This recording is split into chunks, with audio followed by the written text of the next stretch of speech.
Good evening, traveller. Tonight, we're diving into the odd, weighty, sometimes risky job description of the guy who wore the Triple Crown and signed letters that could start wars in places he'd never see. Before we get going, tap the like button and hit subscribe, but only if you really enjoy these sleepy history rambles.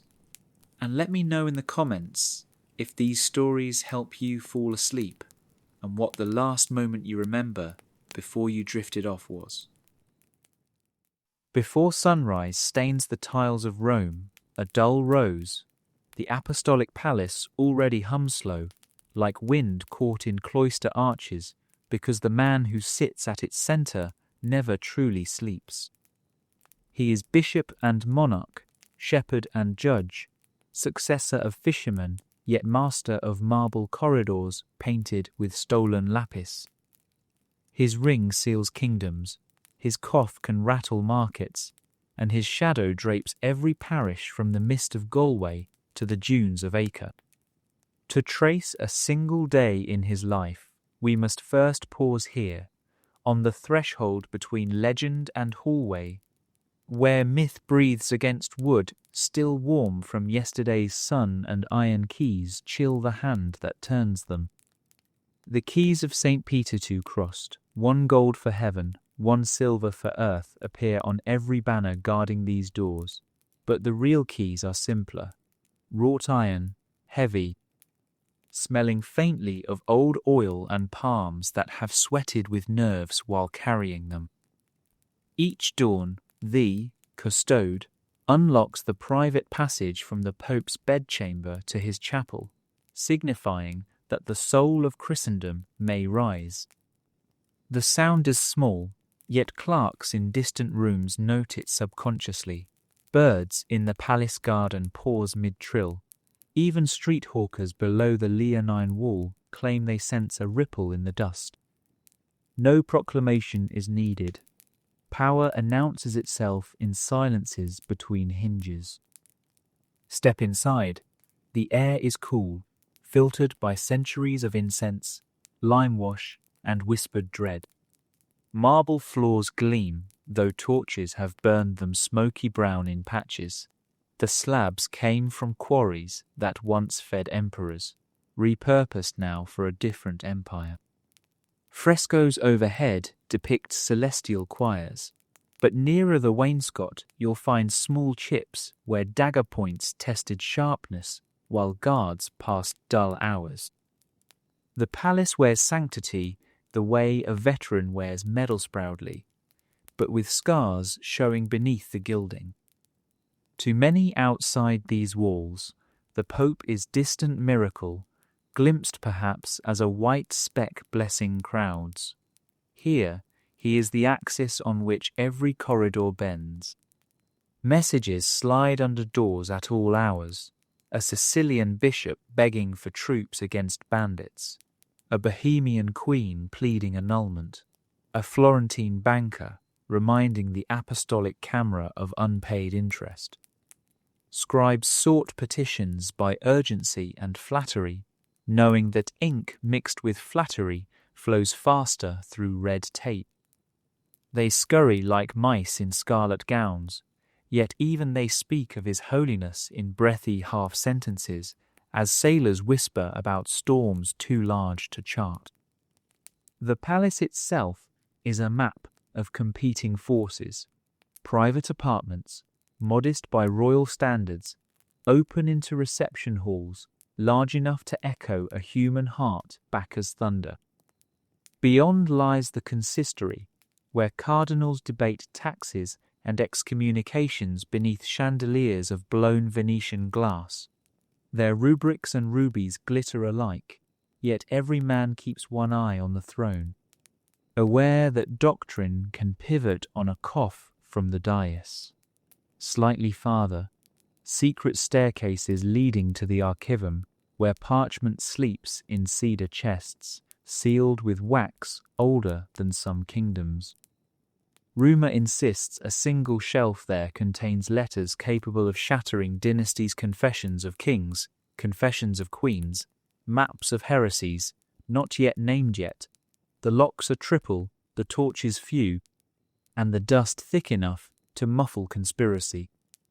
Outside, the city wakes with clatter of mule carts and gossip, but within these walls, dawn begins with muted clinks of silver cruets preparing mass.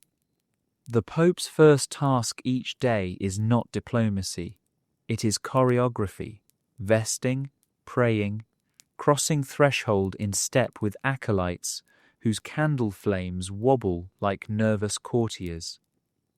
Every fold of his alb, every jewel in his mitre, every thread of his stole carries allegory mercy, justice, faith and weight. Silk may float, but gold brocade drags upon shoulders, reminding flesh that it belongs to an office larger than comfort. Servants will later massage those shoulders with spikenard oil, but for now, the burden is intentional. Beneath vestments beats a heart subject to same ailments as any peasant's. Apothecaries deliver tonics of crushed pearls and deer-horn, hoping to tame gout. Physicians debate whether to bleed an inflamed knee. The papal body is at once holy relic and fragile machine. Chroniclers seldom note these human interludes, yet they colour every decision. A letter of reprimand penned after a sleepless night may steer ships toward war. A merciful footnote added, while pain subsides, might save an abbot from the stake. History proves malleable when filtered through pulse and discomfort. Whispers swirl about the Pope's private doubts moments alone, when the choir's echoes fade and candlelight reveals only aging hands. Some popes confessed terror. What if the keys they clutch are replicas, gilt rather than gold? Yet doubt rarely escapes the curtains. Instead, scribes craft bulls with phrases as solid as granite. We define, we declare. Such certainty frames the day. It must, for Europe leans on it like timber on cornerstone. To chart this single dawn is to glimpse the scaffolding of medieval, power-legal, theological, architectural binding, spiritual aspiration to very earthly appetites. Bread baked in palace kitchens will feed clerks, who in turn feed doctrines that will feed crusades. Rings kissed today will translate tomorrow into tithes crossing Alps on muleback, each coin a distant echo of the keys turning at sunrise. So, before the first petition is read, before incense spirals under basilica domes, before envoys measure bows, pause here. Feel cold stone underfoot, smell paraffin smoke, hear distant chant rising from hidden chapel. That hum you sense beneath your ribs is the machine of a world that believes salvation and taxation emanate from the same set of hands. Hands that, at this moment, trace a small sign of the cross over an aching chest and whisper a prayer both humble and mighty, that the day ahead steeped in ceremony, clogged with politics, framed by eternity, will not break him before vespers toll. Outside, morning brightens. Inside, the palace exhales. The keys have turned. The myth has woken. And a day in the life of a medieval pope begins its long, deliberate march toward nightfall. Night still owns the city when a quiet knock stirs the pope's antechamber. 2 acolytes slip through heavy drapes, each cradling a beeswax taper no wider than a finger. They move as if rehearsing steps memorized since childhood, because they have. Every rustle of linen, every breath held while doors ease shut, is part of a choreography older than their family names. The candles' flames flutter like delicate hearts, glowing against stone walls that remember emperors pacing similar routines. It is the hour between world stew late for revellers, too early for merchants, when Rome's streets hold only cats and the soft splash of water in half-dreaming fountains. Inside, the papal bedchamber glows with a faint amber pulse. The Pope sits on the mattress edge, already robed in a plain white tunic, bare feet touching a wool rug patterned with faded lilies. His confessor stands near, grey covert worn thin at the sleeves. He murmurs a brief blessing, and the two acolytes answer with the soft clink of brass candle sockets against each other, as if the flames themselves offer amen. No words larger than a whisper pass. Speech feels too heavy for the hour. The Pope's eyes, though rimmed with sleepless red, carry an alertness born of habit. For decades, dawn has belonged to God first, politics second. They pass into the private passageway leading to the chapel of Saints Marcellinus and Patera corridor, narrow enough that the candle flames occasionally kiss frescoed saints with trembling light. Here, the air cools sharply. Limestone walls exhale night temperature stored in their ribs. Some mornings the chill bites so fiercely that the Pope's breath smokes like incense. He folds hands in his sleeves, letting wool guard aging joints. Arthritis throbs behind knuckles that once signed crusade decrees. Pain, like liturgy, keeps consistent hours. At the corridor's midpoint hangs a tiny lamp of Venetian glass blue, flecked with gold leaf, marking a niche where pilgrims' letters are tucked overnight. Even before reading names, the Pope recognizes origins by handwriting. English nuns pleading for relic fragments, a Polish prince seeking dispensation to marry a cousin 1 degree too near, a widow in Siena promising 1,000 florins if prayers might shorten her husband's purgatory. He cannot address them now.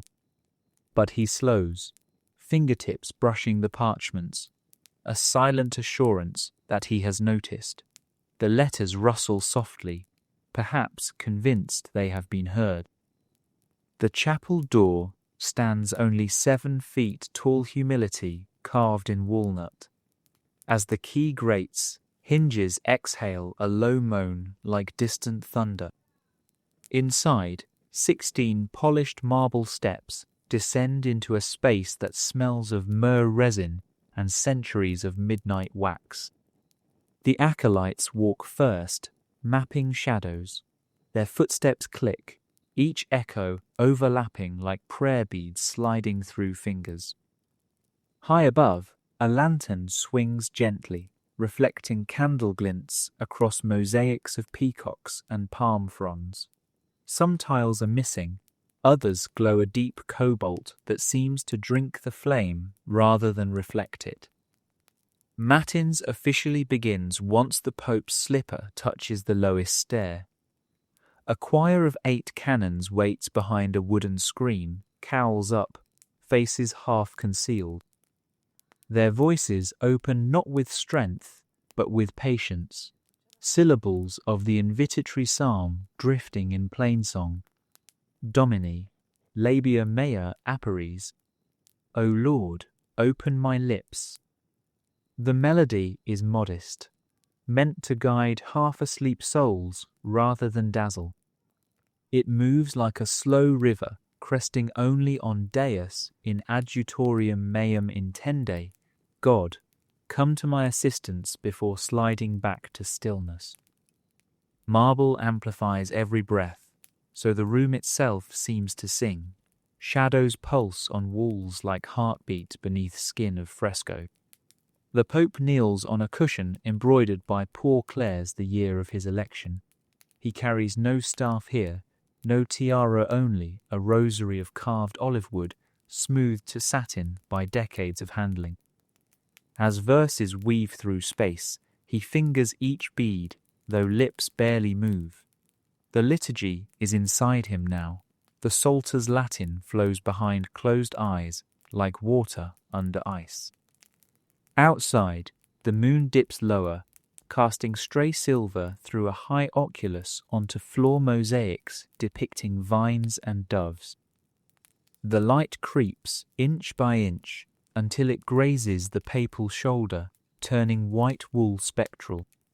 An acolyte notices and adjusts a curtain, not to block moonlight, but to ensure flame stays steady. Any draught could flatten a candle and break the fragile illusion that time itself has paused. Between responsories, there is silence thick enough to taste. It fills the chest, presses gently behind sternum, invites memory to surface. The Pope thinks briefly of a childhood hillside in Liguria, where dawn smelled of crushed rosemary and brine.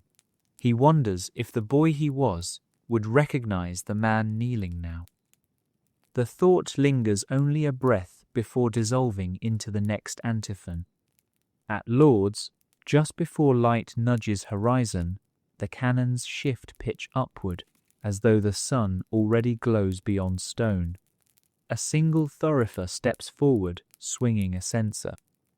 Smoke spirals in slow arcs, catching candle halos, drifting towards cedar rafters. The scent wraps the worshippers, softening edges of marble cold.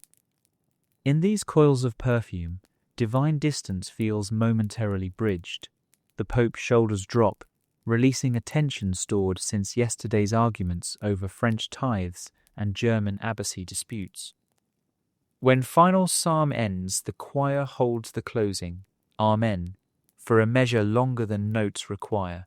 Sound tapers to hush, leaving ears ringing with the after-image of harmony. The Pope stands slowly, knees stiff, and turns to a side altar housing relics, a sliver of the true cross, a vial of St. Agnes blood clotted to amber. He presses ringed hand to glass reliquary. For 5 heartbeats, nothing moves but candle flame. The acolytes regard him in peripheral reverence. They know what happens next. The day will roar open like a forge audiences, bulls, disputes over borders traced on vellum, but this instant remains untouched, a pocket of quiet stitched into the chaos. The Pope inhales, tasting incense, marble dust, something metallic, perhaps candle snuff, perhaps the iron key still warming in his palm. He lifts head, whispers, Fiat voluntas tua, thy will be done, and the chapel seems to breathe in answer. Then the candles tilt, wax pooling at bases, and matins is ended. Steps retrace marble.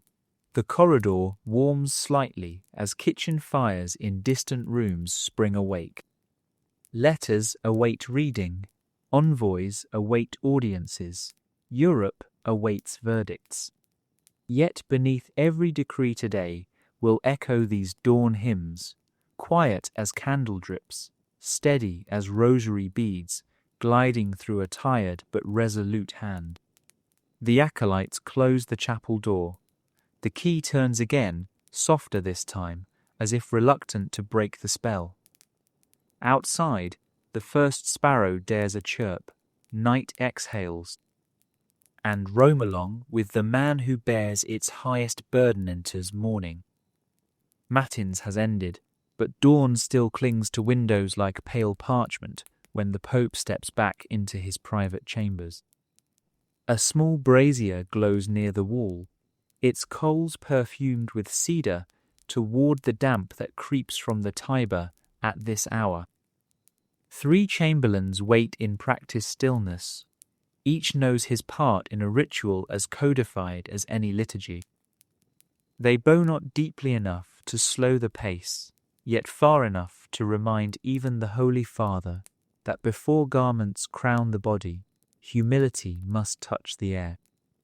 First comes water, lukewarm, poured from a silver ewer into a shallow basin, hammered with twin keys. The Pope washes hands, rubbing palms together until the faint trace of incense lifts from skin. A linen cloth embroidered with tiny pomegranate symbol of resurrection dabs away droplets. The cloth will be laundered by nuns who collect these linens like quiet relics, snipping frayed threads to sew into altar cloths for distant chapels hungry for connection to Rome. The undertunica is simple wool, bleached until almost luminous. Though rougher than the silks to follow, it rests directly on flesh, reminding the wearer of both poverty and warmth. 2 servants hold it open while the Pope slightly stooped from slides arms through, fabric whispering over ribs that still ache on stormy evenings. The wool smells faintly of lanolin. For a heartbeat, hillside sheep bleat somewhere in memory. Next, the chemise, a shirt of fine lawn, airy as moth wings. Lace edges brush wrists where veins pulse blue beneath aging skin. Over it, a broad linen collar, starched into crisp obedience, frames neck yet leaves throat free for chants, soon to rise in basilica vaults. Buttons of freshwater pearl glint like captured dew. The succinctorium follows a narrow silk band cinched at waist, dyed crimson with kerms. A chamberlain knots it snug, but not tight. The knot's placement is doctrine, exactly 2 finger widths left of navel, signifying the wound of Christ. The silk gleams, but its function is practical to anchor heavier vestments and to remind the stomach that temperance rules appetite. Now, the fascia, a broader sash of white-watered silk, embroidered at each end with intertwined keys and fish. It drapes over succinctorium, its fringes brushing knees. Gold thread catches fresh daylight leaking through shutters. The chamberlain smooths tassels so they fall symmetrical, because crooked fringes invite gossip from sharp-eyed cardinals. At a cedar table waits the soutane, the papal cassock of scarlet wool faced with white silk facings. 23 buttons march down the front, each carved from river pearl. There is a solemn humour in the count, 23, not 24, because humility must leave 1 button uncounted, a nod to perfection, always eluding earthly hands. 2 chamberlains guide sleeves.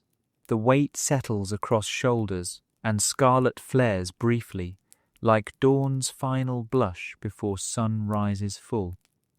Over cassock, a rochet of sheer linen falls to mid-calf, its cuffs trimmed in narrow lace made by poor Clares in Assisi. The pattern is grapevine swine pressed into cloth.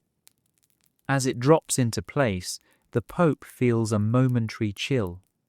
Cotton retains the chapel's coolness, and gooseflesh ripples beneath layers. Now comes colour of governance, the mantum, an ankle-length cloak of deep red velvet lined with ermine. It is heavy, near 12 pounds, stitched with fleur-de-lis and scrolls of acanthus wrought in gold thread so dense it tugs the cloth downward. 2 attendants lift it together, the way acolytes lift a reliquary. Settling it over shoulders, they fasten a clasp of ruby, studded gold the size of a sparrow's egg just below collarbone. Weight compresses the spinnere deliberate burden. The Pope exhales, acclimating. At his throat, a pectoral cross of rock crystal set in filigreed gold hangs from a woven chain. Inside the crystal sleeps a splinter said to be from the true cross. When morning sun finally crests over rooftops, it will refract tiny beams onto walls like cosmic sundials marking sacred hours. Footwear follows. The scarlet, papal slippers rest on a low stool, soft Moroccan leather stamped with cross keys motif. A valet kneels, guiding calloused feet into them. The Pope wiggles toes, comfort brief, before he must trade them for jewelled sandals later at Mass. For now, the slippers pad quiet as prayer on corridor tiles. A final garment waits the mossetta, a short cape of red satin edged with ermine. It buttons across chest, concealing clasp of mantum, completing silhouette recognizable on coins and mosaics. The Pope tilts chin.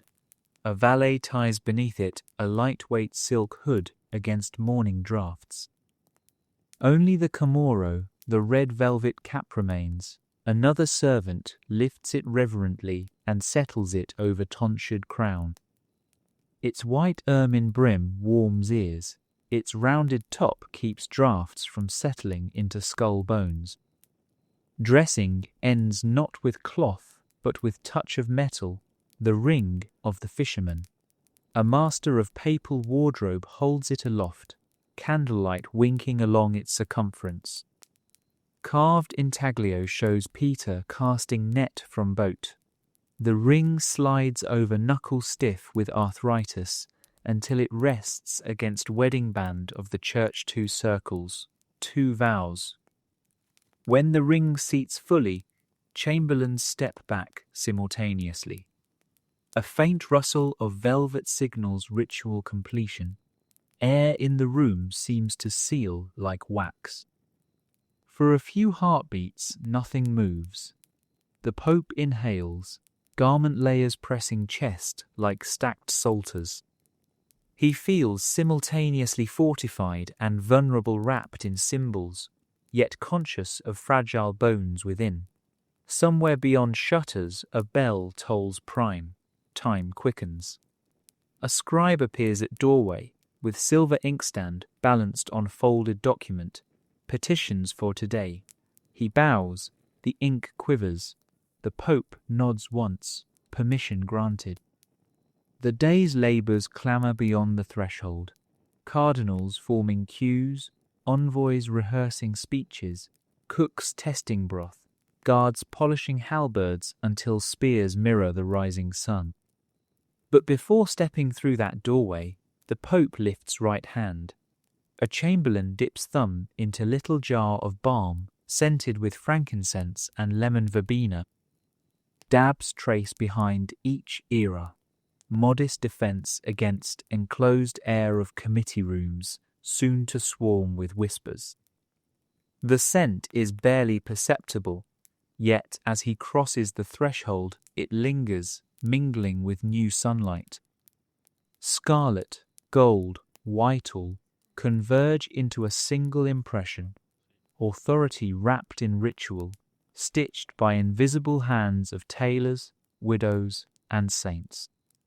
Outside, corridor torches dim as shutters fling open, flooding halls with brutal, honest light. Servants avert eyes half reverence, half instinct against brilliance of gold thread, now blazing like embers. The Pope walks toward the audience chamber. Each step releases a soft brush of velvet against tile, a hush that sounds like pages turning in a vast, unfinished chronicle. And the chronicle will indeed continue through decrees, disputes, prayers, betrayals, but for this moment the story is simply a man, armoured in silk and silence, moving through sunlight toward the eager, impatient world. The vesting is complete, the corridors warmed by newborn sunlight, yet the Pope's stomach remains an empty chapel, echoing Matin's austerity. Custom dictates that he break his fast quickly, never lavishly before public audiences swell the hours. A side door just beyond the audience hall opens into a narrow vestibule lined with tapestries of vineyards and fat pheasants, images more opulent than any fare about to be served. The chamberlains wait. One lifts the velvet curtain that shields the private triclinium from passing eyes. Inside, morning hangs in the air like a gently held breath. The room is modest compared with the palace's grand salons. Vaulted ceiling frescoed with vines, a single arched window admitting slanted bars of light.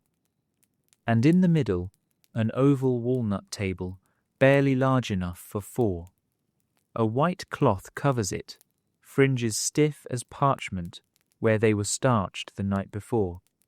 2 high-backed chairs stand ready, one for His Holiness, one for the personal physician who must observe every sip, every swallow. A third, lower stool awaits the official taster.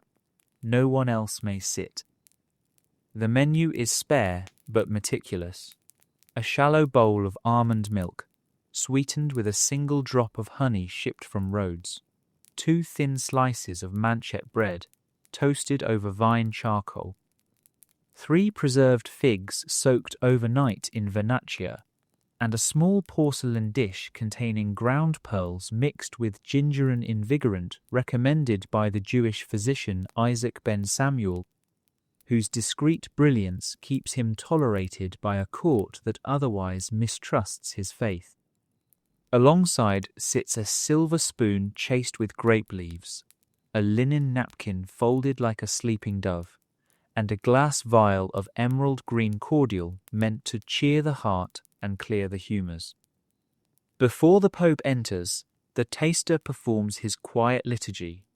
He bows toward the physician, lifts the porcelain dish, touches a pinch of pearl ginger to his tongue, waits 3 slow breaths, then swallows a spoonful of almond milk, followed by a bite of toast and half a fig. He chews deliberately, throat muscles working under skin, pale from years of early mornings. The physician, an aging Dominican with fingers yellowed by saffron poultices, watches for tremor, pallor, sweat. 8, 9, 10 heartbeats. No sign of aconite hidden in honey, no blistering arsenic aftertaste. The taster nods once, eyes watering from the ginger's bite. Ceremony complete. He retreats to the wall, ready to repeat if another course appears. The Pope arrives, mantum trailing like crimson dawn behind him. He slips the ringless left hand beneath Mazetta and lowers himself into the high back chair with a soft exhale that betrays weary joints. The physician murmurs Benedicite, examining pupils for clarity, the whites for hints of jaundice. Satisfied, he steps back, yet keeps quill and wax tablet read every intake noted, every symptom tracked. Across Christendom, rumours of poisoned chalices chase papal names like hungry dogs. Vigilance is armour when politics brew more toxins than any apothecary. First, a sip of almond milk. It coats tongue with mild sweetness, soothing throat raw from psalmody. The Pope holds liquid a moment, appreciating its quiet richness, the almonds ground by nuns at Santa Maria, strained through fine cloth until the texture feels lighter than water, yet dense with unseen labour. He swallows, pulses warmth down esophagus, and for a heartbeat senses childhood again. Mother's warm goat milk shared before dawn chores. Memory flickers, then retreats under weight of present duty. He breaks the toast, crust whispering like crackle of small fires. No butter, it is Friday. A fasting edge still hovers yet. The charred scent mingles with ginger pearls, forming aroma of hearth and spice caravans. A servant drizzles a single drop of olive oil, pressed from the papal estates outside Viterbo, onto the crumb. The Pope tastes, nods. Hunger loosens its grip, but appetite remains measured. Gluttony sits on the same list of deadly sins as wrath and pride, though cardinals too often forget. He eats half, sets remainder aside for the taster to finish Lateran unspoken courtesy, or perhaps an additional test. A second servant appears holding a small pewter mortar and pestle. Inside, dried pennyroyal, wormwood, a shaving of licorice root. The physician grinds the mixture, adds a few drops of the emerald cordial, and stirs until a thin paste forms.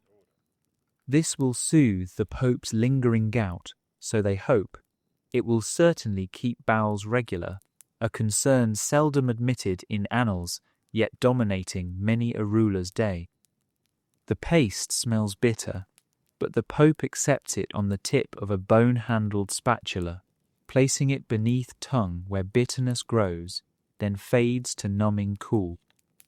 Eyes close, brows not. For a breath, power bends to plant's dominion. During these ministrations, a chamberlain reads quietly from a slate the morning's first pressing issues. A Portuguese envoy demanding audience regarding new spice tariffs. A letter from Avignon reporting flood damage to papal warehouses.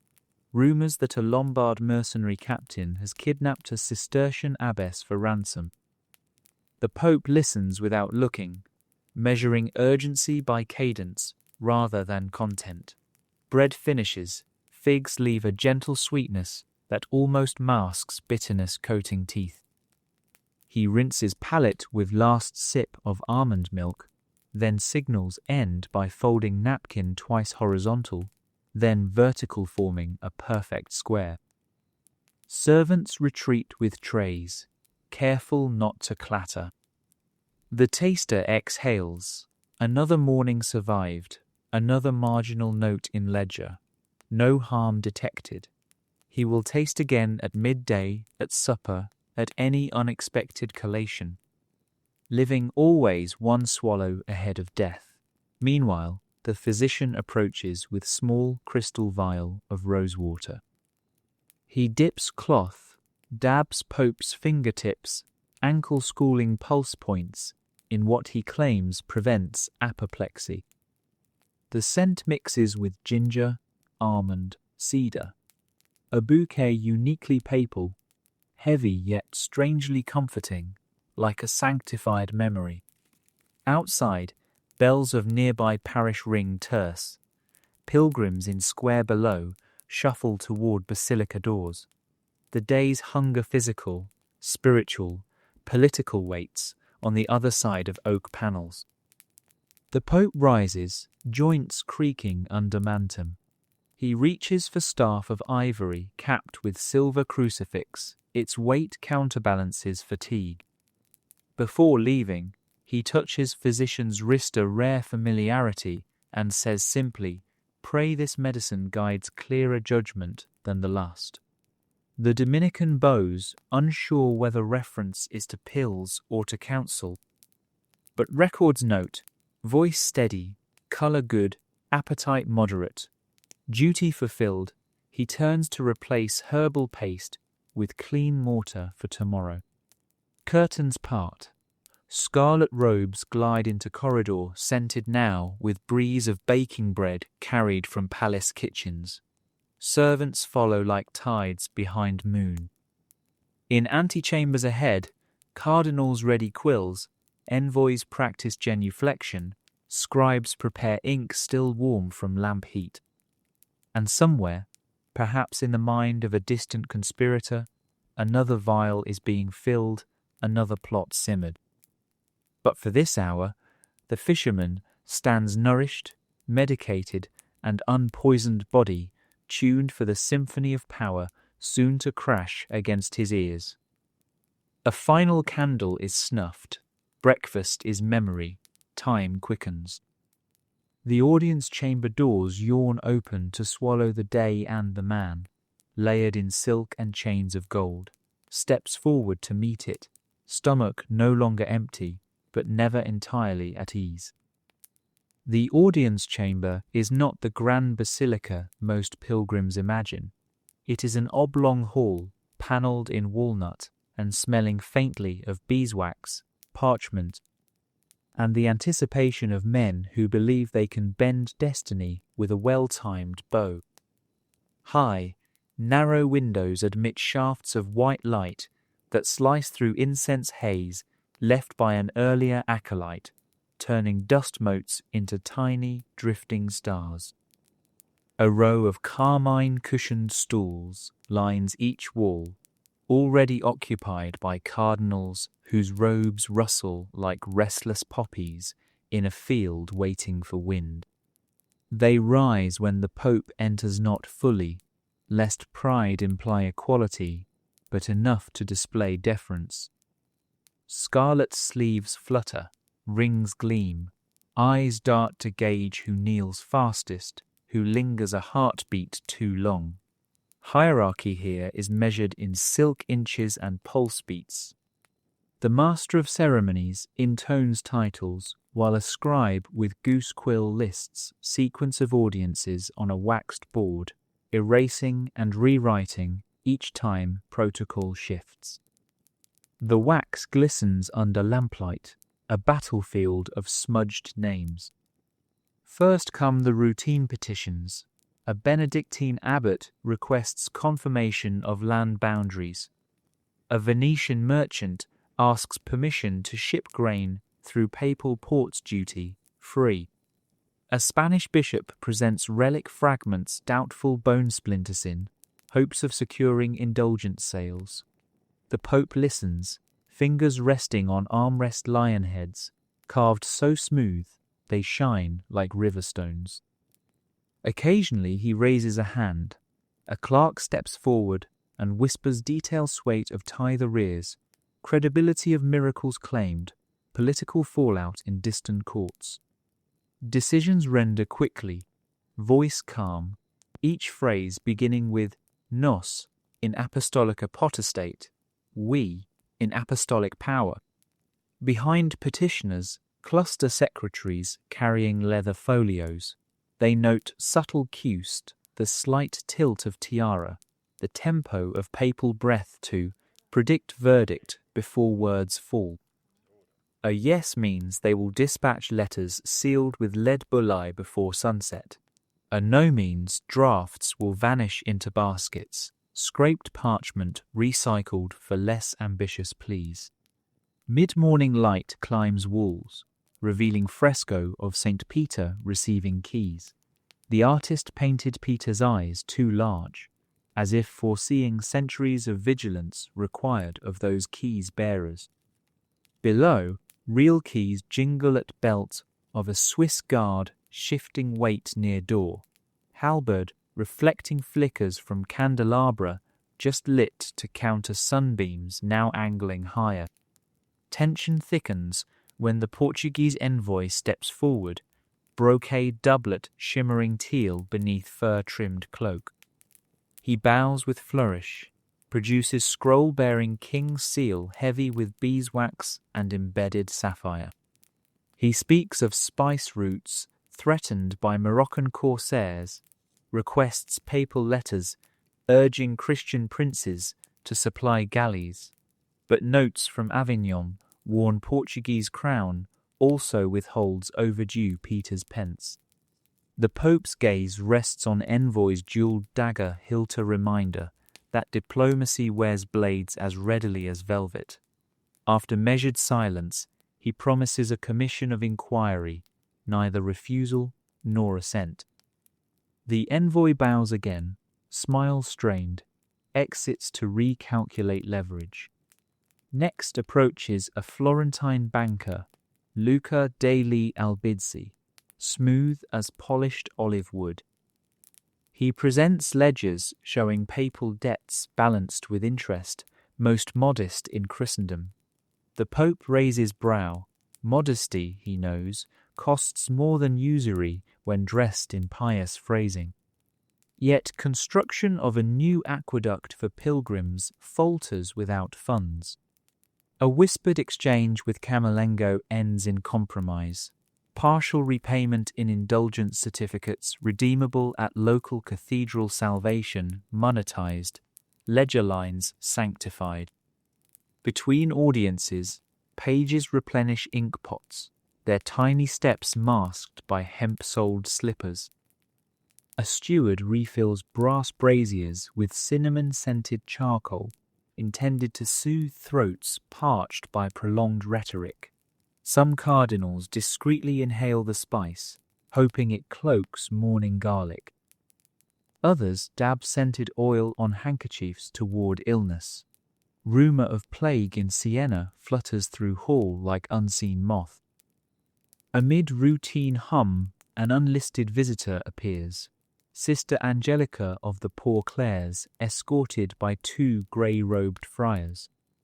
Her convent letter to the Holy Father travelled all night on muleback. Now she kneels, face pale but resolute, reporting that local baron has seized convent vineyards, claiming unpaid rents. She offers no bribe, no relic, only a cloth purse of dried lavender tied with blue thread. Silence ripples. Some courtiers smirk, others shift uncomfortably. Reminded vows of poverty still exist outside rhetoric. The Pope leans forward, nostrils catching lavender hint. He questions briefly, voice lower than before, then instructs a notary, draft order restoring property pending inquiry, dispatch papal envoy. Sister Angelica presses forehead to marble. Lavender spills, releasing fragrance sharper than cinnamon, cutting through courtly perfume. For a moment, power kneels with poverty. As she departs, a chamberlain signals noon's approach. Feeble sun rays now strike golden stucco above door, gild dust in air. The day has consumed 3 hours of judgment, each decision a thread in vast tapestry of consequences. Scribes slide fresh parchment onto desks, shuffling stacks like gamblers dealing fate. One pauses to flex cramped fingers. You can write only so much law before knuckles stiffen like old hinges. The final petitioner before midday is the Archbishop of Mainz, red-faced from haste. He brings disturbing rumour. German princes consider council without papal approval to settle taxation dispute. Schismal whispers. The Pope listens, eyes narrowing. He requests names, dates, monastery rumours. A clerk records swiftly, salt crystals from sweat-speckling ink. These notes will join secret archive, policies will pivot, ambassadors dispatched with stern letters bearing heavy ring imprint. Political storms gather over parchment as surely as thunderheads over Apennines. A sharp rap of staff ends the morning. Cardinals bow out, robes trailing like extinguished flames. Clerks stack documents by urgency, red for immediate, green for council review, black for archive dust. 2 Swiss guards open double doors. Corridor reveals glimpse of courtyard where sunlight now floods cloister gardens. Striking orange trees heavy with fruit none inside will taste. The Pope stands, scarlet mantum sways, gold clasp catching final sunbeam before shutters close to protect fragile frescoes. Within minutes the hall empties, echoing only quill scratches of scribes finishing last summaries. The Curia has spoken, but its murmurs will continue through lunchrooms, scriptoria, even confessionals, each man passing how today's delicate balances tilt fortunes. Outside, pilgrims kneel in basilica nave, unaware decisions above have nudged crusades, rescued vineyards, mortgaged indulgences, set wheels of diplomacy grinding toward grudges or grace. Inside, the fisherman walks a quieter corridor toward his noon repast, mind reciting names just heard, weighing fig sweetness still on tongue against bitterness of potential schism. In his wake, papers rustle like waves lapping hull of ship that must sail on, no matter how many storms scribes foresee. Lunch is taken quickly, soup of chickpeas laced with saffron, and a morsel of trout poached in white wine then set aside, half finished. When the first parchment arrives, steaming from the scriptorium's stovetop sanderac, the Pope wipes broth from beard with linen napkin, rises, and follows the master penman down a narrow stair none but a handful of clerics ever tread. It descends into a cool chamber whose windows face no street, no courtyard, only a sliver of inner garden where ivy climbs unpruned over chipped marble. Here, secrets learn to walk. The papal chancery smells of cut vellum, lamp oil, and iron gall ink, so thick its fumes sting the eyes if you linger near an uncapped bottle. 6 scribes bend over slanted desks, quills whispering like crickets, each stroke depositing sentence fragments onto creamy hides scraped clean of hair until they resemble moonlit milk. Their hands move in steady choreography, dip, flick, glide, repeating the same holy muscle memory that will, by sunset, ripple across 2 continents on horseback. A low table at center bears 3 neat stacks labeled Register, registered briefs differentiated by ribbon color, crimson for kings and emperors, indigo for bishops and abbots, ash grey for matters deemed special, a euphemism for everything from clandestine alliances to delicately phrased reprimands. Atop the crimson pile lies a half-rolled sheet addressed to the King of France. Embossing glints where a scribe pressed dies into damp parchment, raising lilies and keys that catch torchlight in miniature peaks.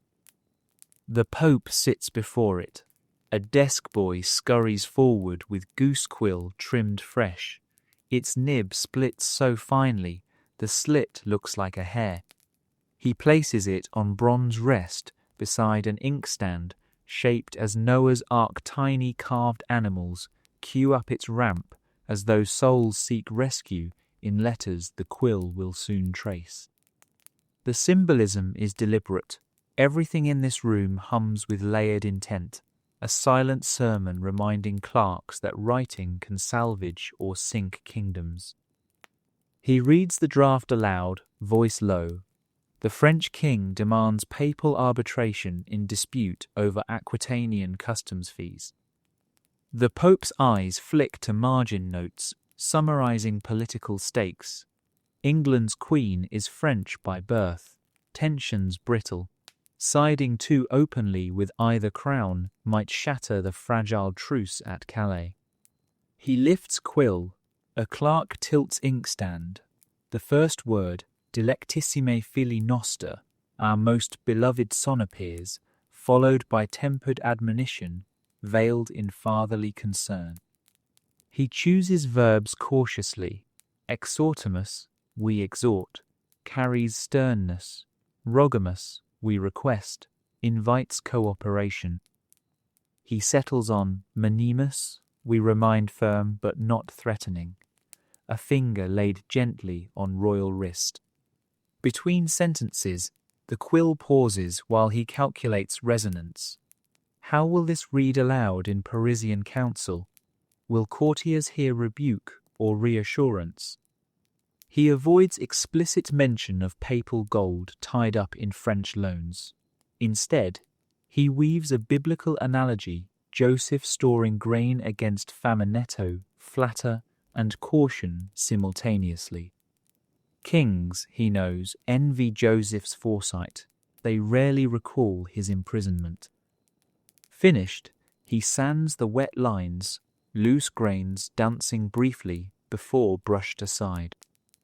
The letter's Latin flows smooth as organ pipes, yet under each syllable pulses diplomatic current no overt phrasing could withstand.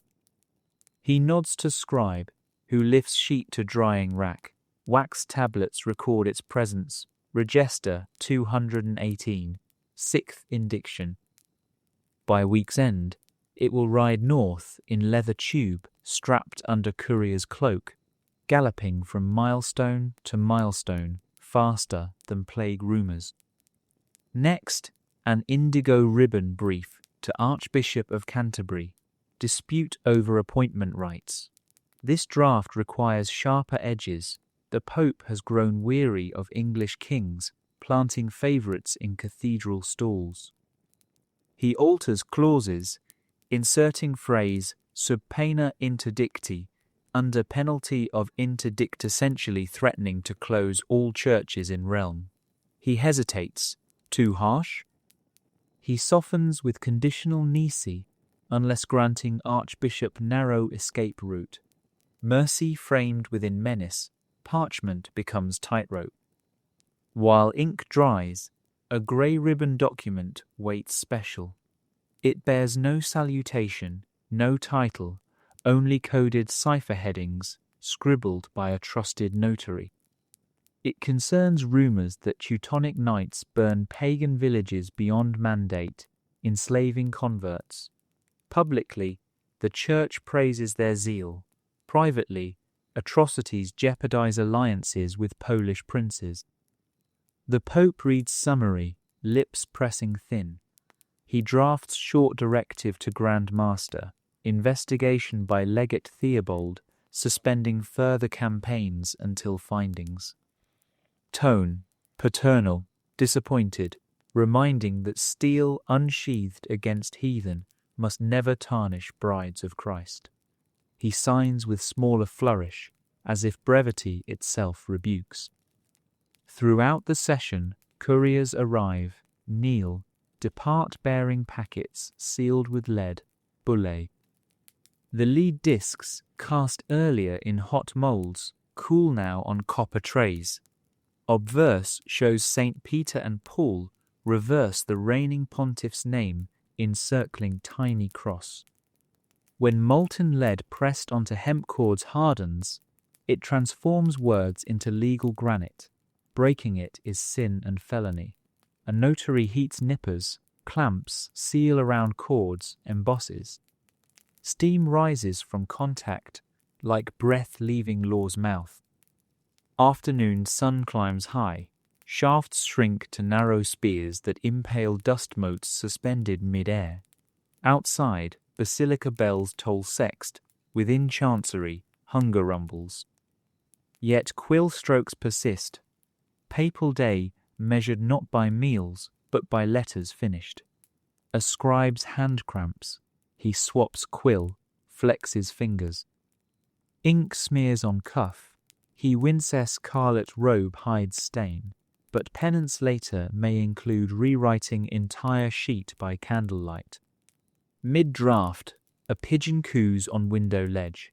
No one looks, yet its sound recalls Avignon, years when papal court perched across Rhone, letters crossing Alps like migratory birds. Memory passes unspoken, only quills speak here. Occasionally, the Pope rises, pacing between desks, robes, whispering across rush-strewn floor. He pauses beside window slit, glimpses a patch of sky, bright as lapis. He murmurs, almost to himself, line of psalms. Lingua mea calamus scribe velociter scribentis. My tongue is the pen of a swift scribe. He wonders if psalmist envisioned actual ink or something more eternal. Another breath, and he returns to table. Eternity can wait until Vespers. As final letters sanded and sealed, the master penman kneels, presenting silver basin. The Pope dips ink-stained fingertips, water rippling black, then clearing. Cloth wipes clean, rings gleam anew. For a moment, hands look almost young until he flexes, and arthritis answers. Stacks vanish into courier satchels, secured with papal cords dyed verdigris. Messengers depart by different gates to deter thieves. North toward Siena, west toward Ostia's harbour, east across Apennines. Wheels creak, hooves clatter, Rome's narrow lanes swallow them. Evening shadows creep up chancery walls. Scribal lamps ignite, their wicks floating in olive oil, smelling faintly of last harvest. The Pope surveys empty desk. One quill rests, tip glistening amber where candlebrush transmuted ink shine. He exhales. Day's diplomacy now rides wind and horseflesh. Tomorrow will answer in echoes thanks, threats, or wars. He steps toward corridor, mantum brushing doorframe, rubbed smooth by centuries of such exits. Outside, the air tastes cooler, flavored by distant kitchen smoke and orange blossom. He feels weight of letters not in hands, but in Chester, heaviness made of possibilities. Yet there is also lightness, parchment burden now carried by others. He offers silent prayer, may roads be safe, decisions wise, seals unbroken until read by eyes intended. Behind him, clerks' snuff lamps, lock ink in oak coffers, roll sand trays under desks. The chancery sleeps, but words within parchments gallop on. Quills rest, yet sentences breathe across countries. And somewhere, under starlight on a dirt road, a courier clicks tongue to horse, pollen of dust rising behind, lead bulla glinting like small moonproof that Rome, though distant, speaks. And speeches, though whispered, can shift empires by stroke of feather and will of aging, yet steady hand. The sun now hangs high enough to gild every cornice in Rome, hammering brightness off marble streets until pilgrims squint beneath woolen cowls. From the Apostolic Palace, a covered loggia extends toward the basilica like a sheltered artery, carrying the Pope and his retinue away from drafts of diplomacy into currents of devotion. Swiss guards in striped livery take their places at intervals, halberds gleaming. Sunlight dances along their blades in tiny flares that remind onlookers the line between pageantry and peril is razor thin. An expectant hush precedes the procession. Inside St. Peter's great nave, thousands stand shoulder-to-shoulder peasants with blistered feet pressed against mosaic floors, merchants smelling of foreign spices, French knights still sporting dust from the Via Francigena. Candles tremble in wrought-iron chandeliers high overhead, and shafts of noonlight filter through the oculi, turning incense haze into swirling rivers of gold. The air tastes of beeswax, sweat, and myrrh. It buzzes with whispered hopescures, pardons, favours each one daring to hitch itself to the presence soon to cross the threshold. A silver hammer strikes marble 3 times. Doors swing wide. First come thurifers, their censers swinging arcs that spill frankincense in fragrant waves.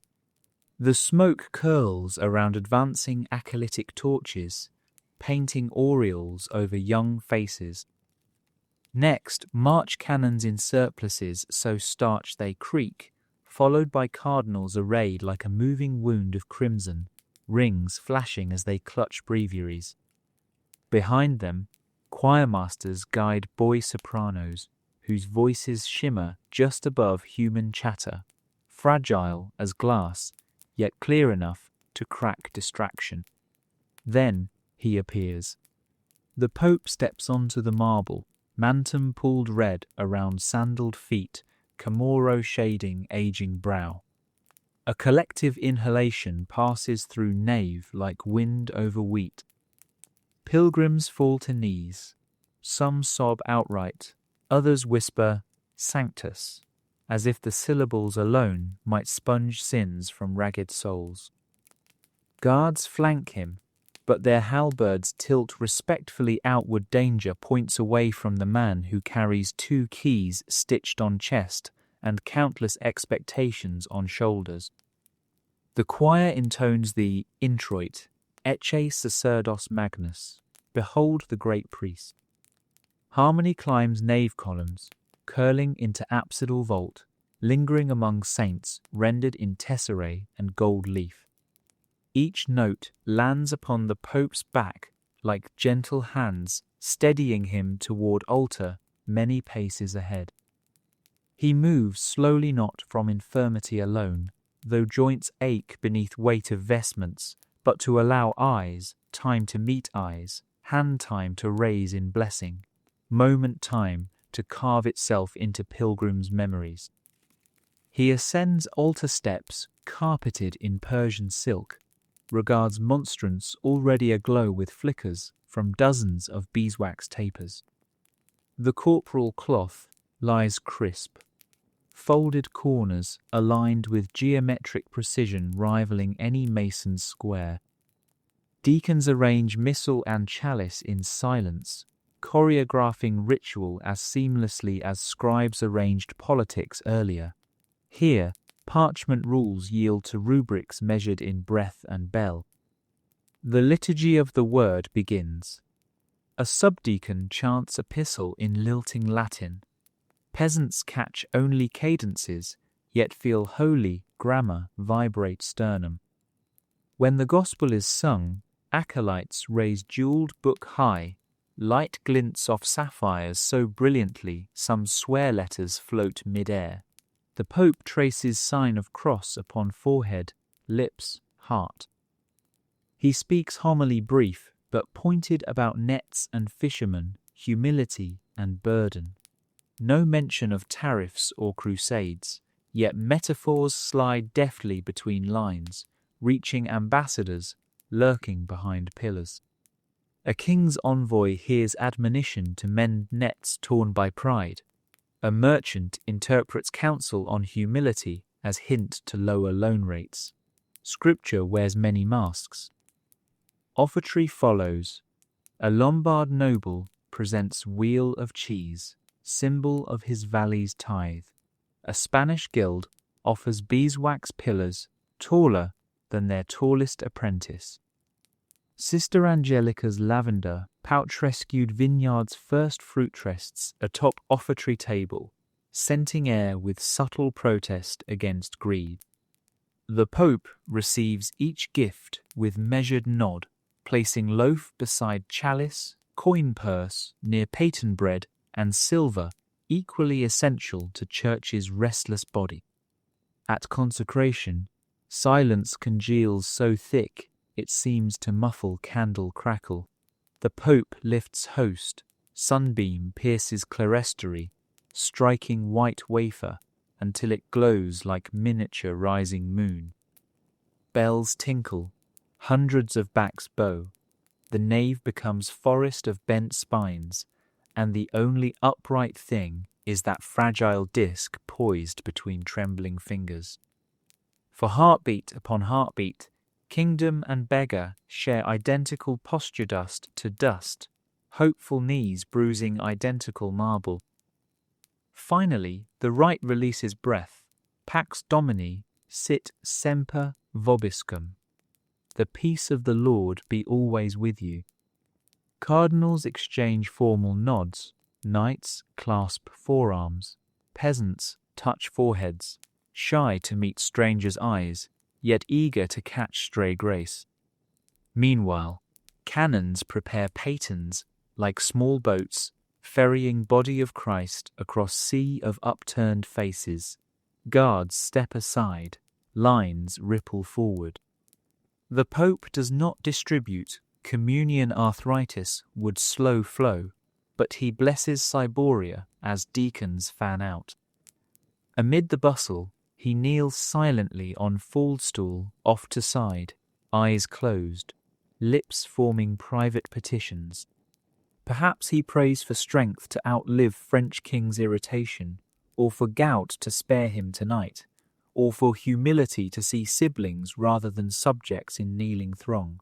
Only marble hears. Communion complete, chalices purified, he returns to throne for final oration. Sun now shifted, painting nave floor in skewed rectangles. Incense hangs lower, tired as toddler after festa. He raises both hands, gold cuffs sliding back, and intones triple blessing. Each sign of cross slices, dust motes into glittering confetti. As final Amen fades, choir bursts into organ-backed motet clear, bright, dangerously beautiful. Some weep, others grin foolishly, unsure why hearts feel lighter. Exit mirrors entrance, but with subtle difference. Burden slightly eased, Host now resting inside pilgrims' bodies, hope smouldering where hunger once gnawed. The Pope steps slower perhaps, yet steadier, as if altar has poured unseen oil into aching joints. Outside Porphyry Portal, square erupts in cheers, sunlight scorches flagstones, and pigeons scatter like grey prayers flapping upward. He lifts hand in blessing one last time before Loggia swallows him. Behind, bells peal noon in layered cords' bronze tongues, reminding city that holiness once walked their streets in scarlet shoes, leaving footprints easily washed by time yet difficult to forget. Inside corridors, cardinals already debating next audience. In kitchens, soup cools. But in basilica's vast hush, candles still gutter, incense still coils, and pilgrims linger, eyes fixed where disk of bread had hovered, hearts convinced that for a breath, eternity touched noon. Back through covered passage, the Pope returns to palace, senses shifting weights, vestments heavy, spirit light, afternoon duties queuing like restless horses. Yet somewhere between rib and robe flickers ember of calm, fanned by chanted memory. Ecce sacerdos magnus, behold the great priest. For the moment, great or small matters, less than steady. And steady he must remain, for town criers already shout rumours outside walls, and Europe rarely pauses for more than one hushed Amen. After lunch, the Pope exchanges scarlet mantum for a lighter mozzetta and walks a corridor that few pilgrims ever glimpse, the covered passage, leading to the Camera Apostolica, treasury of the Holy See. Its cedar doors, banded with wrought iron scrollwork, open not with ceremony, but with the dry squeak of hinges never fully oiled, a whispered reminder that even sanctity must account for rust. Inside, daylight thins. Shutters are half closed to protect parchment ledgers from bleaching sun. Lamps burn perfumed olive oil, their flames steady as accountant's pulse. Shelves march floor to ceiling, stacked with bound volumes wrapped in calfskin. Registra debitorum, inventarium reliquiarum, liber sensuum, books so heavy 2 clerks must carry each. The Pope pauses at threshold, inhales scents of dust, ink, beeswax, and faint copper tang from coin heapsan aroma, both comforting and unsettling, like incense mixed with sweat. The Camerlengo, chamberlain of treasure, steps forward, robe edged in dark crimson rather than cardinal vermilion, signalling that here even princes of church obey arithmetic. He bows, raises small iron key, symbol that treasury submits to pontiff alone. Behind him, 4 auditors wait, fingers stained by ink and silver alike. They clutch tablets of boxwood coated in beeswax, ready to scratch figures that may tilt kingdoms. A wide oak table dominates center room, its surface carved with grid of concentric circles, mind map of papal income streams, tithes, crusade levies, Peter's pence, annates, indulgence revenues. Today, bronze discs rest on various rings, each engraved with region name. As monies rise or fall, discs slide inward or outward, a silent abacus visible at a glance. The Pope studies layout. Iberian disc hovers near Edgewall, drains Castile's coffers. German disc nudges, centre indulgence preachers, roam Rhineland towns with vigour. English disc wobbles uncertain political storms in London, churn unpredictable tides. Ledgers await signature. First concerns Florentine loan renegotiation. Interest compounded beyond 30%, hidden beneath layers of handling fees. The Camerlengo presents parchment, gestures to marginalia where scribes calculated real burden. A sum large enough to rebuild 2 basilicas or fund a year's crusade galleys. The Pope frowns. He remembers lunch conversation family bankers among lenders. Conflict flares behind calm brow. He directs auditors, negotiate reduction, offer honorary title of Patronus Pontificis to lender in exchange for halved rate. A political bribe disguised as spiritual honor. Parchment absorbs compromise without protest. Next, the Libellus Indulgentiarum, quarterly tally of indulgence certificates sold across Christendom. Pages unfurl like sails, listing dioceses and numbers. Cologne, 12,432 pardons. Krakow, 8,117. Canterbury, 6,980. Each entry denotes coin weight. Florins, livres, groats. Scribes convert into unified account mark. Figures impress yet raise eyebrows. German totals surge beyond forecast. English lag. The Pope asks why England lags. An auditor cites rumour Wycliffe's lollard preachings sow scepticism. The Pope makes mental note. Send learned Dominican to Oxford. Strengthen doctrine lectures. A box of indulgence samples sits nearby for inspection. Parchment miniatures emblazoned with papal seal and intricate border of vine scrolls. He lifts unfresh ink, smells of lampblack and rosewater. Words promise remission of temporal punishment for sins, granted to bearer who contributes specified sum toward basilica repairs. He runs thumb over lead bulla pendant, seal edges sharp. He wonders, how many peasants clutch these tokens with relief, how many with fear? He replaces scroll gently, aware theology and commerce entwine tighter with each signature. A messenger enters, bows, delivers sealed pouch from Avignon offices, returns from alum mines in Tolfa. Alum white gold essential for dyeing wool fills papal coffers faster than tithe. The Camerlengo pours sample rocks onto small scale, weighs profits in grams that translate to ships and soldiers. The Pope authorizes reinvestment into deeper shafts, asks about minor safety. Auditors exchange glances safety costs coin. He sighs, adds addendum, allocate arms for injured miners' families. Charity lines pocket, but also conscience. Clerks bring censum urbium, ledger, rents from Roman shops, harbour fees at Ostia. A marginal note in red ink, attenzione, warns of merchants bribing port officials to underreport cargo tonnage. The Pope orders Swiss Guard inspection. Corruption rots spiritual authority faster than heresy, he mutters. Ink pen scratches command onto vellum. An auditor sprinkles sand, blotting capitalism's bruises.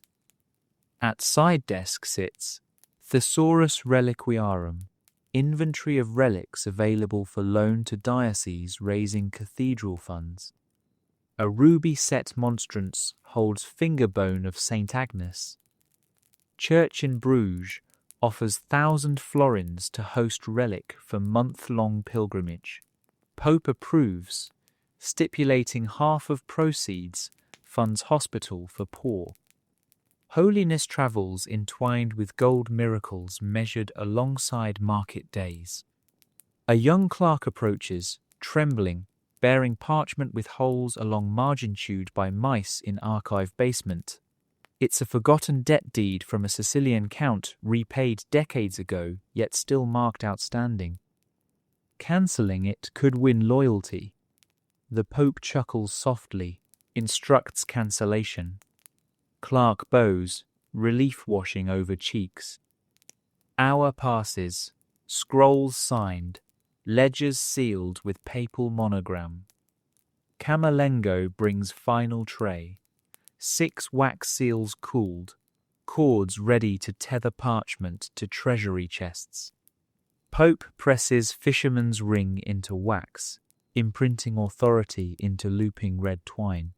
With each press, ring leaves slight indentation on arthritic nuclear, physical echo of responsibility. Before departing, he steps to iron-barred window overlooking inner garden. Orange blossoms, perfume breeze, bees hum. He recalls gospel admonition, render unto Caesar. But who is Caesar when Pope commands both keys? He whispers short prayer that ledgers serve souls, not swallow them. Camerlengo kneels for blessing. Pope raises hand, murmurs, Dominus custodiet thesaurem suum, may the Lord guard his treasure, the treasure meaning coins, scrolls, and faith interlaced. Guards, close cedar doors, iron key turns, locking gold behind wood. Yet he knows true treasury walks outside, pilgrims clutching indulgence slips, miners chipping alum, clerks skimming coin, nephews plotting seas. Counting florins is simple, counting motives harder. Corridor welcomes him back, afternoon light slanting amber. Distant bells announce none. Finance finished, but day far from done. Inquisitors await, architects spread fresco drafts, and German whispers of counsel look less distant. He lifts Mozzetta, straightens spine, and steps forward, pockets emptier, conscience heavier, but ledgers balanced, for now enough to keep the bark of Peter afloat upon political seas, whose tides, unlike coins, refuse tally. Behind, treasury settles into twilight hush, silver heaps glimmering like captive constellations beneath cedar shadows. Coins will sleep until dawn, but numbers will march beyond walls, printed on souls who believe salvation bears a price, and on scribes whose ink still stains fingertips, midnight black, the colour of debt, and, sometimes, of salvation inked into ledgers no mortal fully reconciles. The corridor that leads from the treasury to the Lateran tribunal feels colder, though no wind stirs its banners. Torches burn blue-white, their sputter absorbed by massive porphyry columns that once propped imperial banquets and now guard a courtroom where faith and fear exchange vows. The Pope walks at measured pace, flanked by 2 auditors of the rota. Their parchment cases knock lightly against thighs, as if reminding each step that paper may weigh as much as iron when stamped with the fisherman's seal. The tribunal hall occupies a former dining chamber of Pope Leo III, but only the ceiling remembers feasts. Mosaics of cornucopia look down now on benches scored by restless knives. At the far end stands a dais draped in black damask. Here, the Cardinal Inquisitor sits, cowl low, face a pale island between shadows. Beside him, notaries grind iron gall nibs against pumice, sharpening for verdicts. The scent of ink mingles with something harsher tallow, vinegar, faint copper that clings to door at south wall, leading to Camera Tormentorum, the torture room.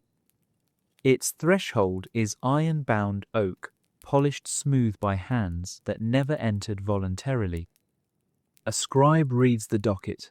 First, a Tuscan friar accused of preaching that Mary sinned in childhood.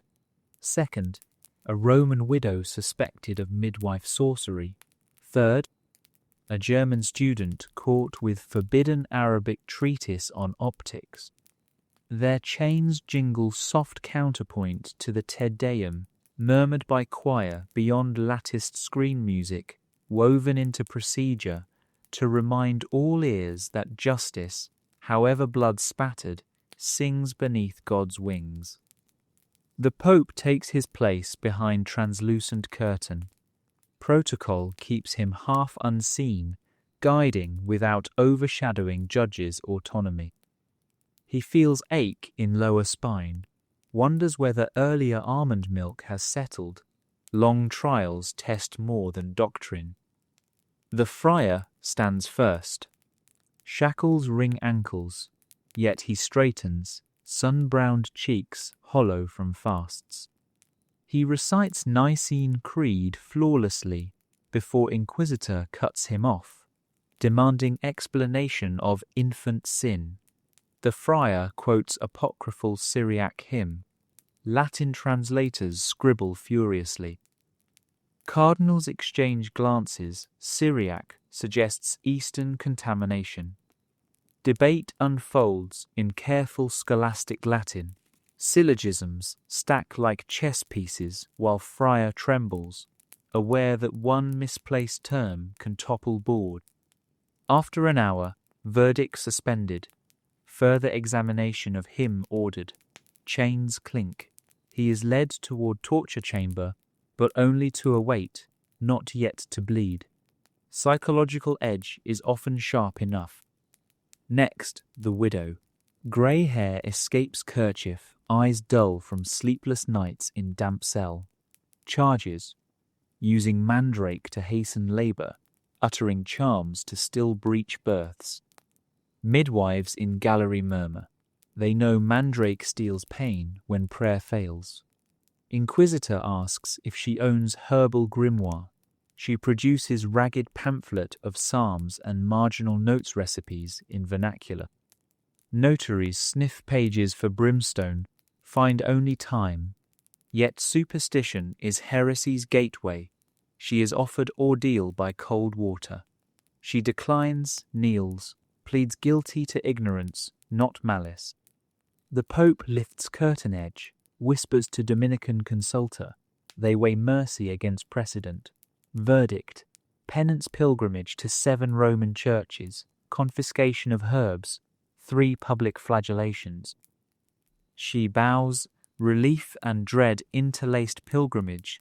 Feet may blister, but ropes rarely kill. The student last. Shackles light, eyes bright, defiance visible. Book seized. Ibn al-Haytham's Kitab al-Manazir, translated in Toledo. Science, yes, but suspicion attaches to Arabic script like burrs to wool. Inquisitor questions light theory. Student explains lenses forging focus. Demonstration with water, filled glass sphere impresses even jaded clerics. Cardinal Mathematicus present intercedes, knowledge useful for cathedral optics. Decision: book locked in secret library, student released under oath to translate into Latin under Dominican supervision. Knowledge quarantined, not killed. During recess, notaries compile sentences. Cardinal Inquisitor signs, seals pressed in wax pop lightly. A choir boy's high note drifts through lattice, mingles with seal pops like celestial approval. Yet hall's air grows heavy. A bailiff opens side shutter, letting vinegar sunblade cut dust. Outside, city hums normal commerciolive sellers haggle. Mule hooves, clope unaware destinies, swing inside, depending on syntax and sweat. The torture chamber remains unused today, though its presence shapes every syllable spoken. The Pope thanks this small mercy. Each session, without screams, lightens evening examen of conscience. Still, ledger tallies hours. 5 spent, minds bent, futures redirected. He blesses tribunal bench, signs cross over docket. Ink glints wet.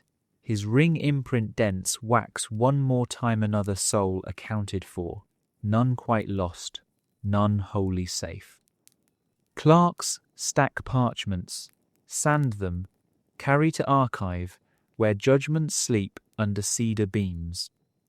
Chains removed from prisoners, They limp toward fate-flogging yard, pilgrimage road, scriptorium each, step echoing between marble columns that long ago echoed laughter of diners tasting roast peacock.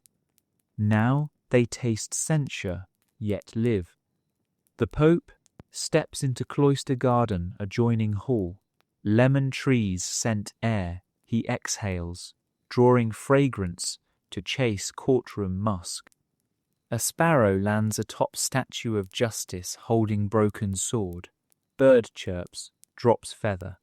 He wonders if verdicts today trimmed wings or nurtured flight uncertain in twilight of motive and outcome. Distant bell tolls Vesper's call. He turns, robes brushing lavender. Trial is over, prayer awaits. Marble absorbs footsteps, and hall behind shutters itself, secrets cooling under fresco eyes, until tribunal's next summons stirs dust to dance with fear again. The crimson sun has begun its slow slide behind Janiculum when the Pope exchanges the trial's chill for the milder dust of creativity. From the tribunal cloister, he moves through a side arcade into the Studiolo dei Pittori, an airy loggia hanging above Vatican Gardens. Here the smell is no longer ink and vinegar, but wet lime, linseed oil, and faint copper of malachite pigment ground moments ago beneath granite mortars. Brushes soak in terracotta pots. Stretched cartoons tremble in a breeze that flutters rush blinds. No verdicts are read here, only colour mixed, visions bargained, and reputations forged as mercilessly as any iron in the torture room. Two men rise when he enters. First, Maestro Giotto di Bondone, already legend, cheeks smudged with ochre, eyes sparkling like wet stone set in rough leather face.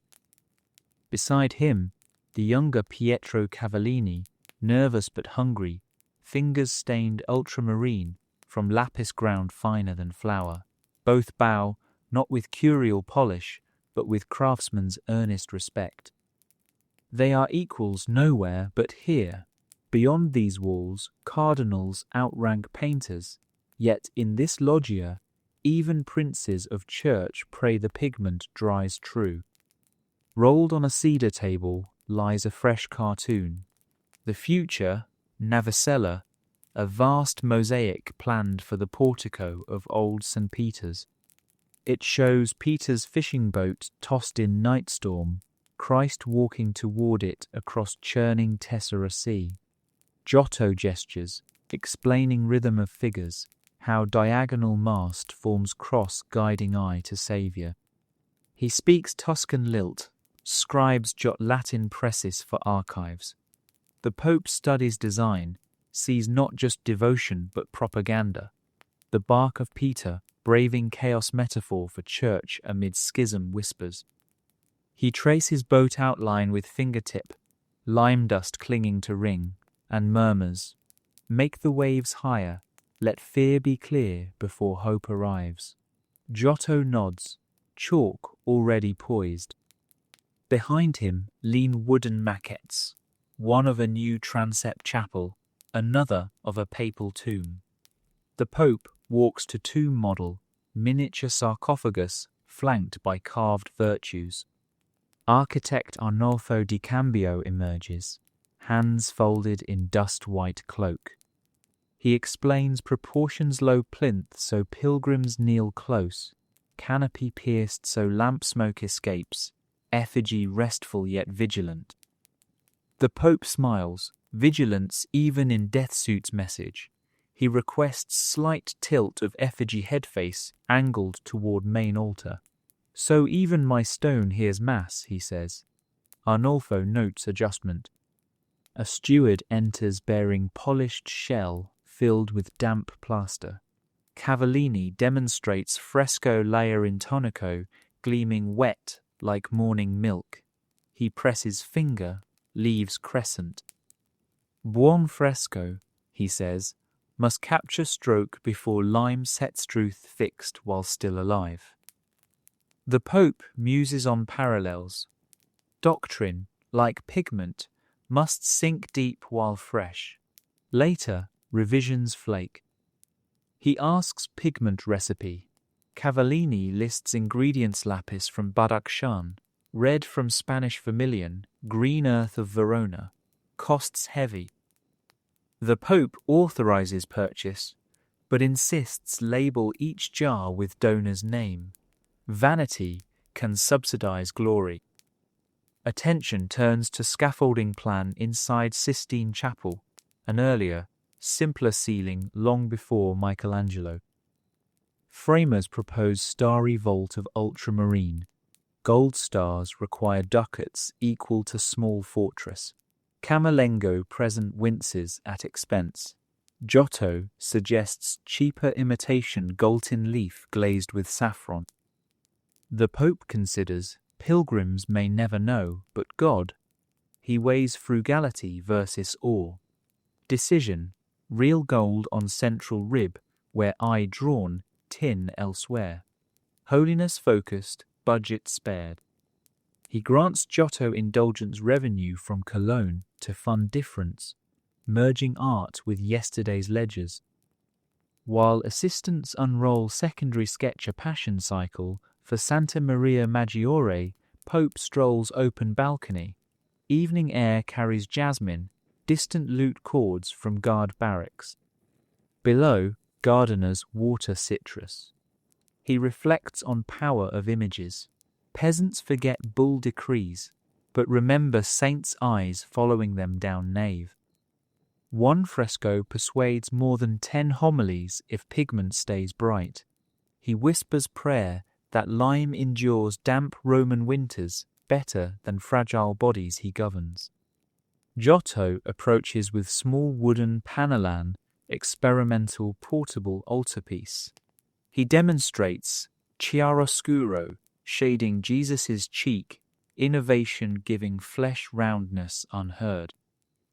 The Pope tilts panel, marvels at lifelike depth. He imagines pilgrims weeping before such face, indulgence quills scratching faster. He commissions 50 for Jubilee gifts, instructs artists to add tiny keys at corner, so recipients recall source of piety and patronage both. Light fades, servants light oil lamps, flames reflecting in wet plaster patches. Arnolfo presents final matter, rumour that Florentine Guild offers him Grand Cathedral Commission. He'd need leave Rome months yearly. The Pope sees Risclu's genius to rival city, yet refusing pushes architect away entirely. He proposes compromise. Alternating seasons, papal stipend doubled, guild allowed to boast architect to the fisherman. Arnolfo bows, loyalty bought with vanity once again. Before departing, the Pope signs lead tags to seal pigment crates, blesses artisans with brief sprinkle of font water fetched by page. Droplets darken Giotto's ochre blot on tunic. He laughs, calls it heaven's varnish. The laughter, light and human, washes palate of tribunal iron earlier. For a breath, palace feels workshop, faith feels colour, authority feels brushstroke. As Pope steps back toward corridor, he passes shelves where completed portrait panels dry. One catches dim lampar, Madonna gazing tenderly at child, tilting toward future cross, unseen yet certain. He pauses, recognizes subtle sadness in Mary's eyes. Perhaps Giotto's meditation on burdens borne by holy hearts. He touches panel edge lightly, then withdraws. Oil is still tacky. Night bells toll Compline soon. Painters kneel, he blesses them. Dominus illuminatio. May the Lord be your light. They echo, Amen, voices husky with plaster dust. He exits. Behind, apprentices grind more pigment under lamplight emerald malachite for garden in nativity panel, cinnabar for martyrs' cloak hours ahead before lime cures. Outside, stars prickle firmament the original fresco hile within walls. New heavens take form pigment by pigment. Corridor swallows scarlet figure. Tomorrow, those painted saints will stare down centuries, their hues perhaps softened, but intent intact, to render invisible doctrine visible, to bind wonder to obedience. The Pope Caesart may outlive edicts. Perhaps that is mercy. Steps echo softer now, Mantum brushing stone worn smooth by countless predecessors who likewise traded patronage for immortality. Somewhere a brush swishes across wet plaster, capturing arc of Christ's sleeve. Paint sets, story fixes, and the palace inhales turpentine dreams, exhaling policies pigmented by beauty. Lamplighters have just begun their evening rounds, coaxing wicks to life in bronze sconces along the Apostolic Palace's eastern corridor, when the Pope convenes the Sala degli Ambasciatori. Shadows stretch long spears across marble, tinting the inlaid porphyry map of Christendom that carpets the hall. Each province, France in red breccia, England in green serpentine, the Holy Roman Empire in pale Carrara, will shortly receive its human counterpart. Envoys whose voices carry armies farther than any saddle-sore cavalry. A Swiss guard strikes alabaster floor with halberd butt. 3 sharp taps signal that audience forms. Doors open inward. Evening air rushes past tapestries heavy with scenes of David and Salisbury's chosen because court politics, like ancient kingship, pivots on measured harp notes and sudden spears. First, through archway, Louis X's emissary, Seigneur Etienne de Melun. He bows deep, velvet hat, sweeping toe of gilt shoe. He bears parchment thick as choir bouli, hung with fleur-de-lis ribbon, requesting papal blessing on French claim to disputed Flemish wool ports. Behind him enters Edward II's man, Robert Baldock, lean as church candle, eyes wary. His scroll asks Pontiff to censure those same claims. They stand side by side, smiles thin as dagger blades, each aware that one nod tonight could redirect customs revenues worth more than a crusade. The Pope gestures them to opposite sides of porphyry map, France over France, England over England turning floor into silent chessboard. A notary positions lectern. A chamberlain pours almond cordial into 2 silver cups, identical save for minute dent. The French recognize as slight advantage. Etiquette war begins. Seigneur de Melun opens with honey, extols Holy Father's morning homily, compares Pontiff's voice to Gabriel's trumpet. Baldock counters with humility, laments English failings, begs guidance. Compliment versus contrition. Both gambits aim to lure moral high ground. Beneath Mazetta folds the Pope weighs subtexts. France finances papal alum mines. England lags on Peter's pence. Yet France's ambition stirs German princes.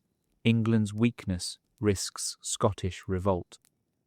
He replies ambiguously, praising each kingdom's devotion while requesting further reports lest justice sail blind in fog. Scribes note phrase. Later, Chancery will craft letters requiring months of data, buying Rome time.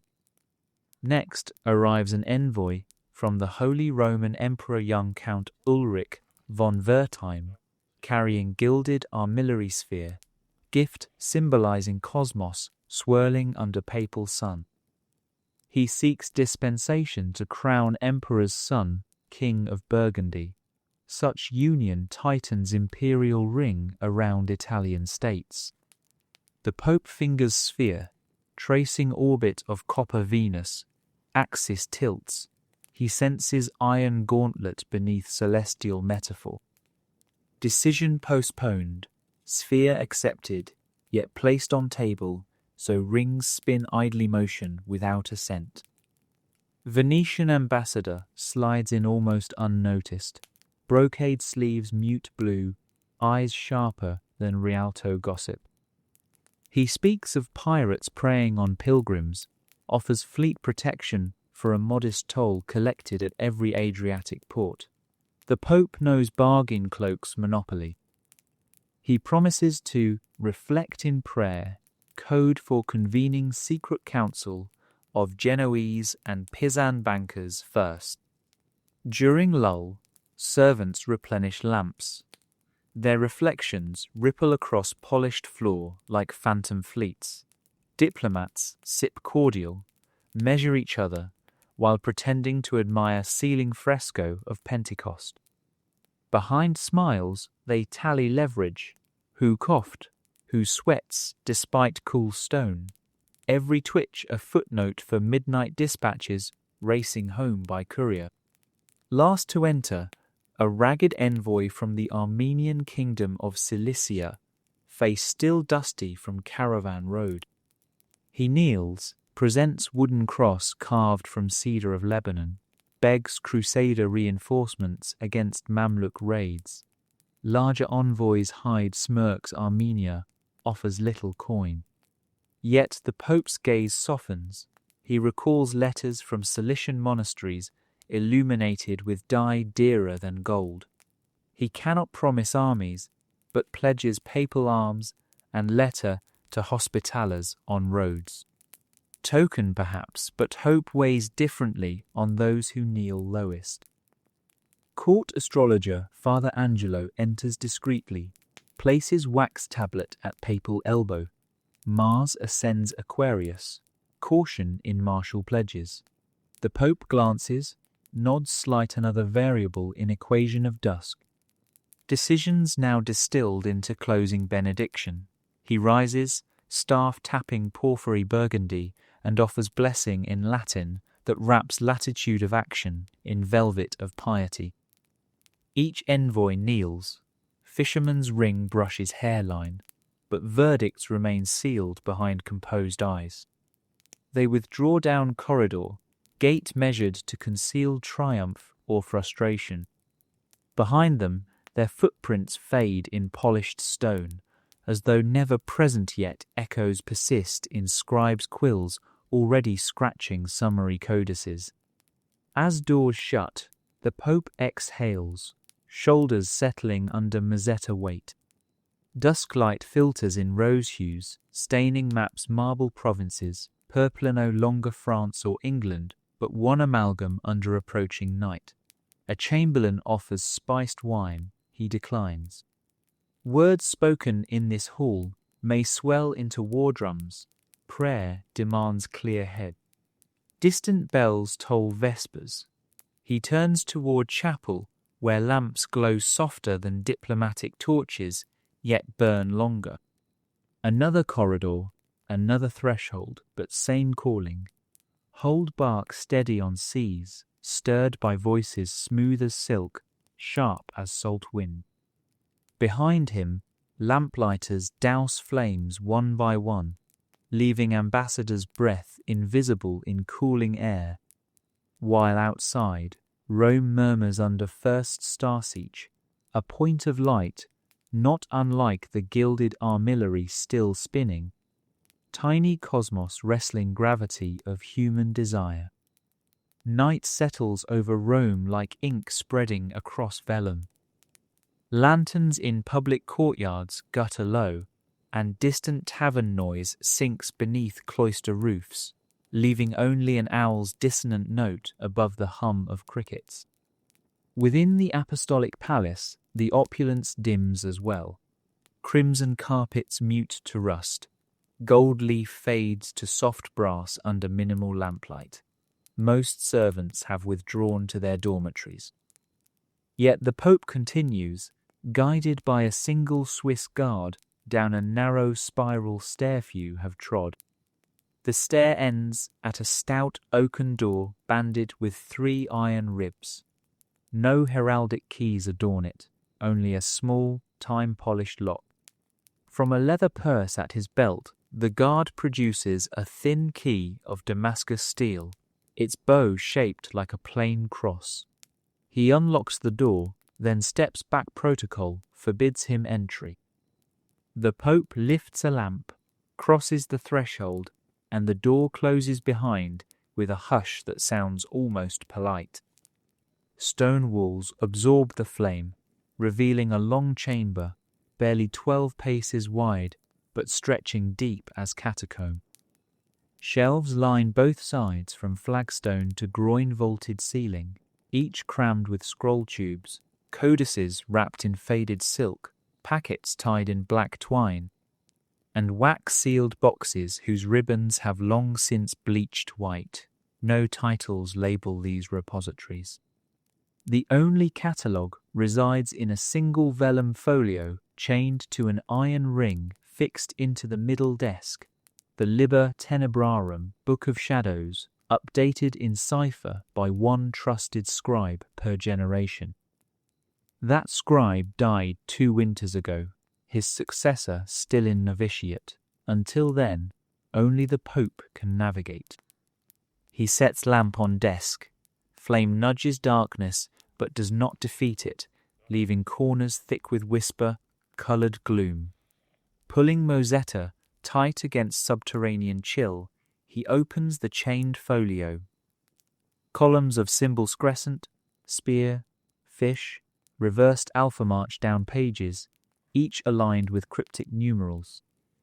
He pauses at sigil shaped like broken wheel, correspondence concerning B, kingship negotiations 1289.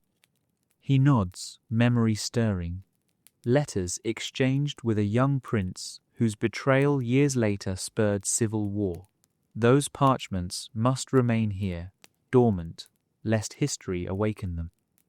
He moves further, searching for tonight's quarry.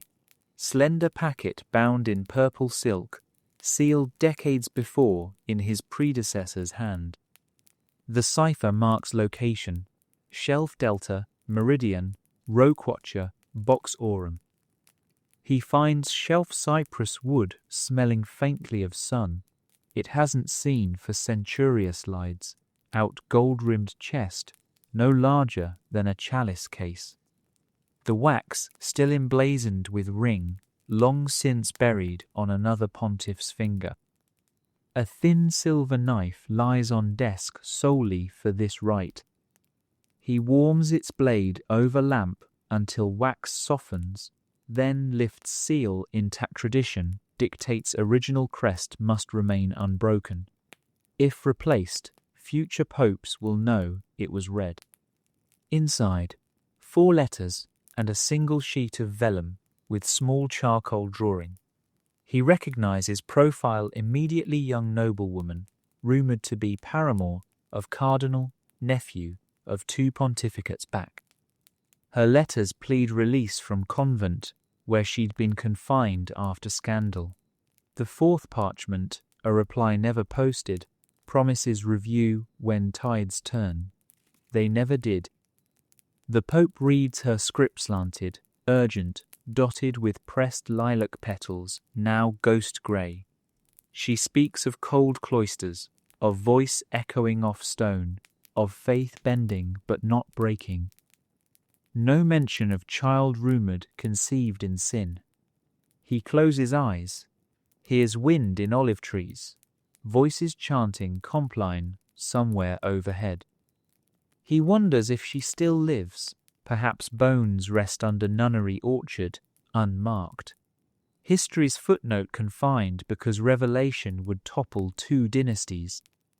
The letter remains unsent, the portrait unseen beyond these walls. He replaces packet, reseals chest with warmed wax, pressing antique signet kept here for that purpose alone. box slides home, secret persists. Further along shelf, he seeks documents flagged with star sigil dossier on mercenary captain who kidnapped abbess, today reported by Curia. He removes parchment roll. Inside, eyewitness accounts, ransom amounts, confession extracted under duress, then rescinded. Also, a notarized letter from local bishop urging quiet settlement to avoid scandal that could dent indulgence sales. Weight of precedent heavy, new incident echoes old. He folds, roll, sets atop desk this, shall guide tomorrow's letter to legate Theobald. Archives past, informing palace's future. Lamp sputters, oil low. He refills from small amphora kept on shelf, hands steady despite hour. Light flares, illuminates alcove at far end bronze reliquary shaped as tower. It holds nothing holy, only bundle of crimson strings cut from nooses of executed heretics. A pope centuries ago kept them as warning. Silencing voices can sow seeds that sprout darker weeds. He fingers frayed end. History pricks fingertips sharper than guilt. Clock tower strikes 10 gloomy, resonant. He rolls shoulders aching from day's vestments and verdicts. One more item. Slim codex bound in faded blue, spine blank. Opens to reveal sketches of mechanical devicessa. War engineers offer to build organ guns for papal states, dated 1297.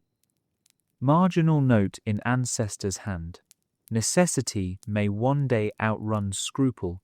He shuts book quickly, some ideas better left encased.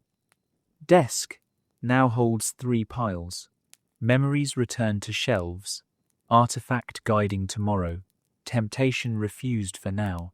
He logs adjustments in cipher folio, quill scratching faint like rat feet on stone. Ink dries, sand sprinkled, page closed, chain lock clicks. Before departing, he kneels on cold slab. Offers whispered Psalm 139. Where can I flee from your spirit? In secret archive, answer obvious nowhere. Every hidden letter, restraint, compromise lies bare before omniscience. Candles upstairs may mimic sun, politics mimic providence, but here, lamplight reveals truth stripped of theatre. Church navigates by shadows as much as stars. He stands, extinguishes lamp, leaving only guard's taper to guide ascent. Door locks with metallic note, spiral stair rises narrow, each step lifts weight of past into present lungs.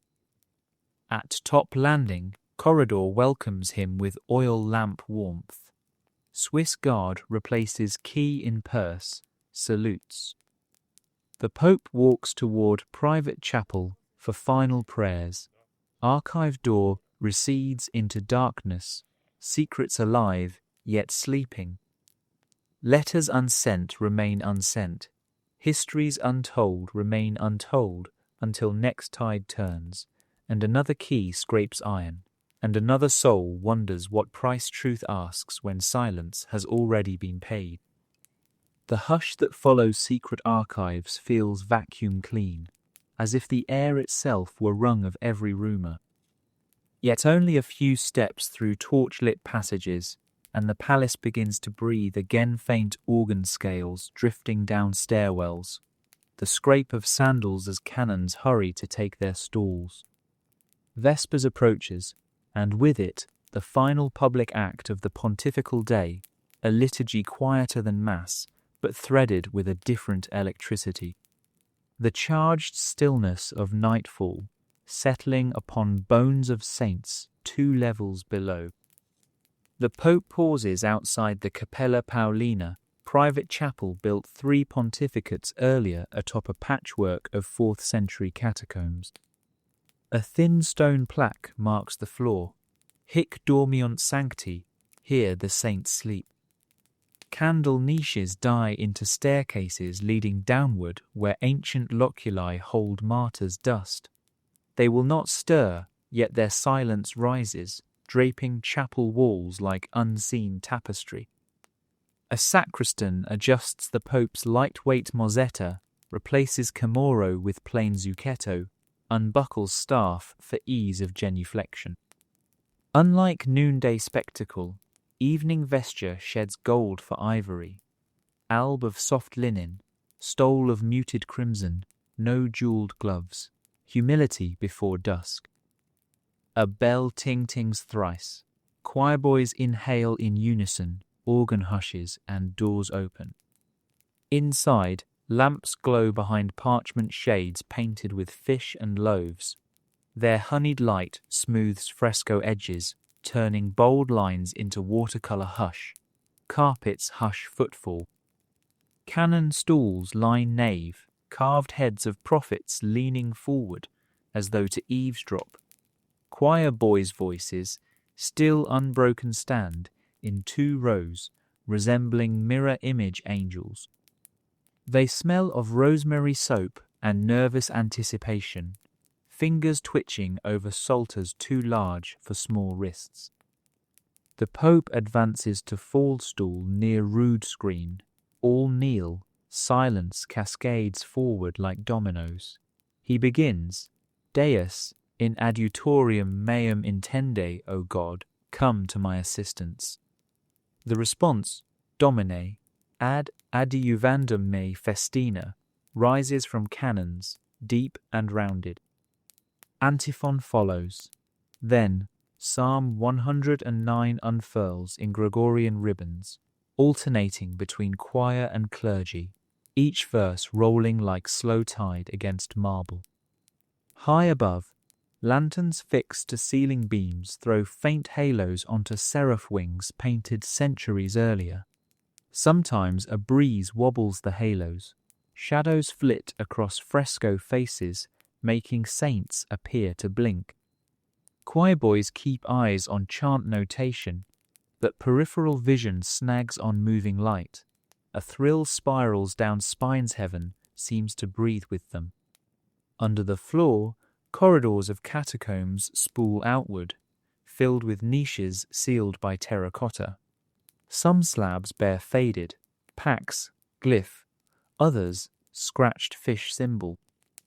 Candle flames on upper level draw faint draughts through ventilation shafts carved by long-dead masons. When chant peaks, air whispers through cracks, stirring dust down among relixa spectral audience. During the capitulum, reading a lector intones from 1 Peter, be sober and vigilant. The Pope closes eyes. The words echo morning admonitions to nephews, afternoon caution to diplomats. Midnight promise to self, sober, vigilant 2 boots trudging same road until souls thin. Intercessions include newly added plea for Armenian Christians besieged in Cilicia. Choir intones names of distant cities cis, syllables, strange yet soft, like stones skipping across water toward unseen shore. The plea threads through limestone, settling where martyr bones lie. Perhaps those bones, once pilgrims themselves, approve. Lucinarium, the lighting of extra lamps follows. 2 acolytes carry long wands tipped with flames, touching censers that begin to exhale frankincense. Smoke unfurls into columns of light, curling around psalters, merging with chant as if incense carries melody skyward. The Pope tastes resin at back of throat, sweet and peppery. Memory rises of first ordination day, when he nearly coughed mid-litany, throat raw with awe. Magnificat approaches, cueing choir boys to lift candles. Their small faces glow from below, eyes luminous, cheeks curved with concentration. The cantor sets antiphon, Deposuit potentes de sede. He has cast down the mighty from their thrones. The irony does not escape pontiff ears. Power kneels nightly to verse that questions it. Yet he finds comfort that him exists like compass, overshadowing compass-bearer. While boys hold sustained, letificat phrase, a single voice cracks adolescent betrayal. Brief freeze, other voices steady, choirmaster's eyebrow arcs. The Pope hears, heart pinches with empathy. Puberty will exile that boy to lower register soon, but chant continues, as church continues when voices shift. Stability in flux truth like catacomb stone.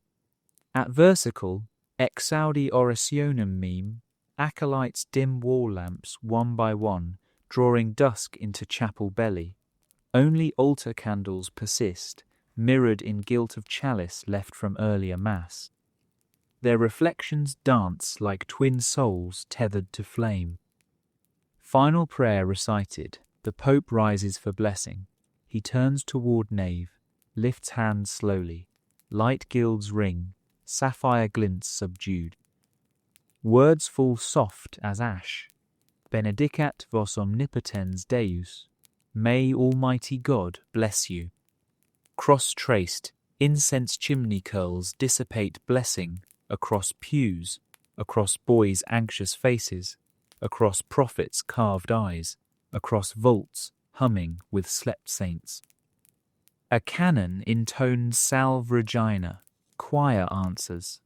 Melody floats upward into barrel vault, lingers among beams before spilling down catacomb vents perhaps, lullaby for those resting below. Chapel doors open again, corridor torches flare. As clergy file out, choir boys exhale relief, share small smiles. One voice, cracked boy, catches Pope's eye. He gives tiniest nod. Reassurance travels faster than chant, anchors boys' sinking confidence. Outside, evening has ripened to indigo. Jupiter glows above Basilica dome. The Pope steps into colonnaded walk, cool air folds around him. He hears distant market closing clangs, donkey brays, laughter from guardhouse. Complex mosaic of Rome's night, sacred, profane, ordinary, thoroughfare of souls. Catacomb stones beneath still hold day's warmth, saints' dust rests. Above, fresco seraphs keep vigil under newly snuffed lamps. The bark of Peter drifts into nocturnal calm, sails furled, but oars ready. The Pope exhales. Vespers done, voices stilled, but pulse of church beats on steady, low, like chant echoing down gallery even after last candle dies. He turns toward private apartments, steps measured. Tomorrow's dawn crouches in east beyond horizon, gathering light. Between now and then, examination of conscience, scant sleep, perhaps dream of quiet catacomb where bones never worry budgets. Yet duty calls sunrise, and when keys turn again, voices will rise, cloisters fill, and saints below will listen as always, silent choir underwriting every hymn sung above. Compline is over, the palace corridors hushed to muffled sandal scuffs and distant splashes where servants rinse goblets in stone basins. In his private apartment, the Pope feels the day's layers brocade, diplomacy, incense, judgment settle like silt in weary limbs. Arthritis needles wrists, a dull magma coils behind left knee, and a vague chill climbs spine despite summer air. Time for medicine, the nightly ritual no rubric advertises, yet one that chambers of power cannot escape. His personal physician, Fra Giovanni da Pistoia Dominican, with spectacles so thick their lenses glitter green knocks thrice, enters with valet bearing wooden coffer. The physician bows, voice soft. Hora medendi est, the hour of treatment. A small fire crackles in terra-cotta brazier, releasing pine scent. Tapers throw subdued halos across frescoed ceiling where Daniel tames lions. Tonight, Daniel's calm feels enviable. The coffer opens like reliquary. Pewter tins of powdered rhubarb, sachets of dried rose hips, glass phials of distilled lavender water, and 2 shallow earthen cups containing plump black leeches, sliding languid spirals. Fra Giovanni begins examination checks tongue hue, counts pulse at wrist 72, a little riotous after heavy hours, palpates swollen knee. He clucks, prescribes modest bloodletting to quell melancholic humours. The valet fetches crystal bowl. Leeches are coaxed onto Pope's calf. Their tiny mouths latch, faint sting, more unsettling in implication than pain. Dark bodies pulse as they drink authority-laced blood. Fra Giovanni times them by sand glass, 3 minutes each too little, useless, too much, vertigo before matins. When plump, he slides leeches into lidded jar of wine. They writhe drunkenly, treatment complete. Next, purgative, a spoon of rhubarb, aloes powder in honeyed wine. The Pope grimaces, bitterness survives sweetness, but bowels obey such tyranny. Valet stands ready, with gilt chamber pot, should draught act swiftly. Alongside, physician offers cordial of fennel, mint, and crushed pearl spicy, but soothing. Pearls ground fine shimmer in lamplight, swallowing treasure becomes routine. For inflamed knee, poultice, flax cloth smeared with warm mash of boiled comfrey and goat grease, tied snug. Fra Giovanni chants psalm verse while binding prayer ligature believed to quicken healing. He then produces reliquary sliverwood chip of St. Pancrastaps it gently against poultice, tracing cross. Relic dust falls like holy snow. Science and sanctity mingle on oozing herb. Finally, aromatic fumigation. Brazier fed with juniper, storax, and myrrh to open lungs chase phantoms of nightmare. Sweet smoke curls, the Pope inhales, feels chest loosen. Eyes water slightly, tears carry grains of fatigue. While remedies steep, physician presents parchment of diet cautions. Avoid salted eel, favour boiled barley, diluted wine only, sugared almonds permitted but 3. The Pope signs with weary flourish obedience to body's canon law. Fra Giovanni bows out, promising return at dawn. Valet dims lamps, leaves single taper.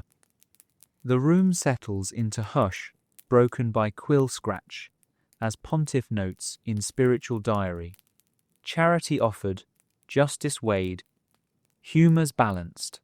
He adds prayer for leech that drank burden of day humble creature sharing yoke. He attempts rest on low couch until purgative stirs. Rising carefully, he moves behind tapestry to curtained privy, candle flickering.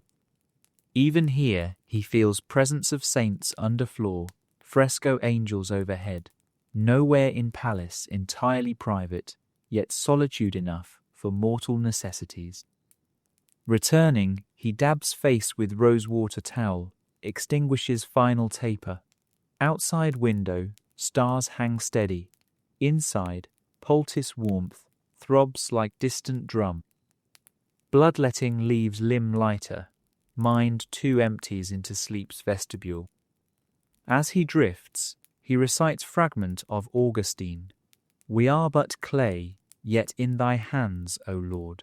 Clay moulded today by quills, whips, pigments, coinand by small black leech working silent ministry.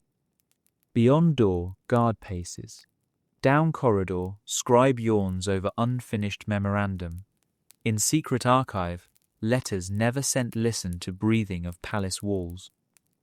And in sick room dim, the shepherd of Christendom surrenders to simple physics of flesh, hoping chemistries of herb, pearl, and prayer line up like obedient stars to grant 4 hours peace before matin's bell rends night once more. Midnight creeps over Rome on padded feet, muffling even the Tiber's murmur. Within the palace, corridors that bustled with crimson and gold now lie in half shadow, patrolled only by the hush of tapestries shifting in the draught. The Pope's sick-room door clicks shut behind the valet. Remedies do their slow alchemy, and the fisherman at last reclines beneath a canopy strewn with faded constellations. Sleep will be shallow, never far from summons but for the next stretch of darkness. The task of guarding Christendom's pulse passes to others. At each junction of corridor, an oil lamp glows behind hornpane, turning air the colour of weak honey. Swiss guards tread prescribed routes. 4 slow steps, pause, listen, 4 more. Their halberds tilt outward, so shadows form a moving grillwork along walls. Each man carries a small ring of key chapel, chancery, treasury, but only the captain of the keys bears the master, a wrought iron leviathan capable of tripping 20 tumblers within the apostolic palace. He walks his circuit last, testing doors, palms hovering over engravings warm from torch heat. On the 3rd floor, Archivist Novitiate Brother Matteo extinguishes final taper in scriptorium. Quills rest in pumice, inkhorns stoppered. He locks cabinet of cipher books, slides bolt with a soft clack that shivers down the silent hallway like a mouse's heartbeat. 1 level up, a lay sister sprinkles rushes with lavender water outside chapel so dawn corridors will smell of calm. Her bare feet make no sound on tile mosaics depicting Noah's Ark beasts more restful now than any living courtier. Beneath marble, catacomb vents exhale coolness. A single candle left near Saint Cecilia's sarcophagus gutters, then dies.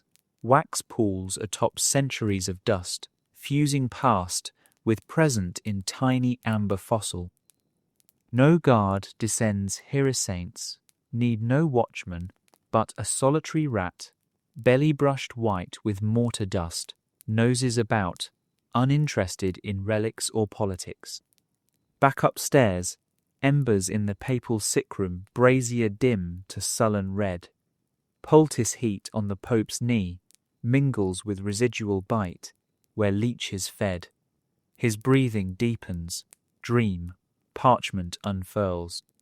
He finds himself walking basilica aisles barefoot, fresco saints stepping down to guide him toward a ship rocking within nave. There he sets sail on marble sea, oars powered by scripture, whined by choir boy voices. Storm gathers, dream shifts. Outside his door, captain of the keys halts. Protocol, verify latch. He twists handle silent nods, moves on. He descends secret stair to loggia, overlooking moonlit gardens, checks iron grate ceiling passage to Castel Sant'Angelo. During barbarian sieges, popes fled through this corridor. Tonight only ivy scales its walls, leaves silvered by moon. Yet the lock receives same scrutiny. Click, tug, secure. Across courtyard, Carmelite confessors keep vigil in tiny cell called Angelus Turret. Should the Pope summon during night pangs of conscience, a lantern wink will cross stone, but shutters stay closed this evening an unspoken mercy. Near kitchens, scullery boys drowse beside dying hearths. One jerks awake to stoke embers for pre-dawn bread, scatters handful of flour onto table. Powder hangs in air like fine mist before settling into ghost white hush. Through window slits, June breeze threads corridors, slides over armor of dozing halberdiers, flickers torch to life, then death. The Pope's hound, an aging mastiff named Leo, pads along gallery, nails tapping, pauses outside sickroom door, sniffs, then curls against Jam, guardian in fur and dream. Above roofline, bell tower clocks gears toward 2 strokes. Bronze tongues poised. Captain of the Keys arrives at tower base, climbs spiral of oak half-eaten by centuries. He checks bell rope, ensures clapper secure, listens to city hush. Satisfied, he descends.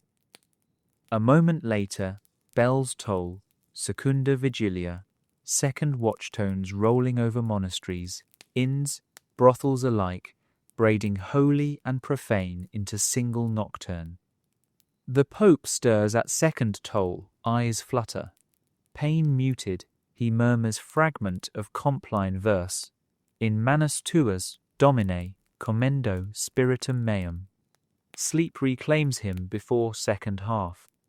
Somewhere beyond leonine walls, knife-armed thieves ply alleys, yet none approach bronze doors patrolled by Swiss halberds and Latin mottos.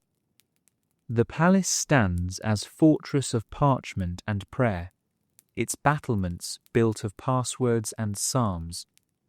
Time flows syrup slow until thin grey creeps through shutters.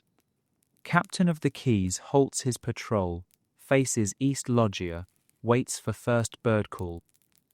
When lark pierces dawn hush, he bows, pockets master key, and turns route toward armory shift change. Keys jingly metallic matins. Within sickroom, poultice cools, purgative has run its course, and the Pope dreams boat safe ashore. Matin's bell will wake him soon. For this slender slice of night, however, locks have held, lamps have watched, and Rome's shepherd lease, if not unburdened then, at least unbreached. Outside, sunrise edges Servian wall, gilding spear tips of drowsy guards. Another cycle readies to begin. Staff, knocks, candle, swings, coins clink, psalms rise. But that belongs to dawn. Tonight has kept its secrets behind iron and oil, night, and the men and dust who guard it. The palace clock has just rasped 3 hollow strokes, when a page, barefoot to soften echo, taps on the papal bedchamber door. Remedies have dulled the pain in the fisherman's knee. Leech bites clocked under linen, but mind drifts wide, awake, tugged by dreams of storms and steeples. This sleepless moment is no accident. Every night, long after curiers, choirs, and couriers fall silent, the Pope keeps one more appointment and examination, nothing earthly quill may record. The page bows and retreats as Father Bartolomeo de Gaeta enters, Kappa Nigra grazing flagstones. An Augustinian hermit long since weaned from courtly awe, he carries only a worn leather breviary and a lamp whose horn panes soften flame to amber. Softness matters. Steel light invites pride, but confession thrives in warmth grey enough to hide tears. The sickroom has been hastily cleared of poultice bowls and leech jar. A single stool now faces the edge of bed, where the Pope sits wrapped in wool cloak, hemless feet in felt slippers. Physician tends to flesh, Bartolomeo will tend to marrow. He bows, murmurs the ancient courtesy, benedicit, pater. The reply, Dominus sit in cord tuo et in labis tuis. Frees his tongue for wounds no surgeon can probe. A crucifix, palm-sized cedar, darkened by centuries of thumbprints, rests on table between them. Bartolomeo opens breviary not to read, but to shelter flickering lamp from draught, creating cave of light around their faces. Outside this glow, the room dissolves. Marble, tapestries, mosaics fade to formless dusk. Only two shadows breathe. The Pope begins with ritual words, Confiteor Deo Omnipotenti, voice hoarse from incense and verdicts, yet steady. He catalogues day in orderly litany, impatience with German envoy, half-hearted charity toward treasurer's miserliness, private swell of pride when boys' choir hailed him, Pater Magnus. Then deeper currents surface, doubt that letters truly guide distant kings, fear-indulgence ledgers weigh heavier than gospel in shepherd's hand, gnawing envy of Giotto, whose painted saints may outlive encyclical bulls. Bartolomeo listens, head slightly bowed. Not taking notes confession is tomb that seals its own echoes. When Pope pauses, confessor prompts gently, and the thought before sleep last night. Silence thickens, clock clicks, finally words, I wondered if the church would stand were I to vanish before dawn. Vulnerability hangs like incense, unmixed with myrrh, almost sweet. The hermit closes eyes, recites brief scripture, unless the Lord build the house. He reminds Pontiff that bark of Peter sailed tempests, wrought by popes less steady, steadier. Alternately, saint and scoundrel, burden remains, but shoulders share it with carpenter's hands unseen. Absolution follows, not thunderous, but whispered, each Latin syllable gliding across wounded ego like balm. Bartolomeo lifts crucifix. Ringed fingers touch wood. Thumb lingers on grain where knot resembles small heart. Words of release drift upward, perhaps brushing against fresco seraphs still vigilant overhead. The moment feels fragile enough to shatter under heavier breath, yet resilient as reed bending to Nile wind. Penance is mild, 5 paternosters for those whose counsel he doubted, 1 act of hidden almscoin slipped anonymously to kitchen scullion limping from scald burn. Hidden because unseen charity grooms humility sharper than any razor. Confession ends, but the ritual stretches further. Bartolomeo produces tiny vial of rose oil chrism, anoints papal temples, sketches cross on brow, reminder that mind, too, is muscle needing grace. He recites Complin's final plea, Custodi nos, Domine, ut pupillum oculi.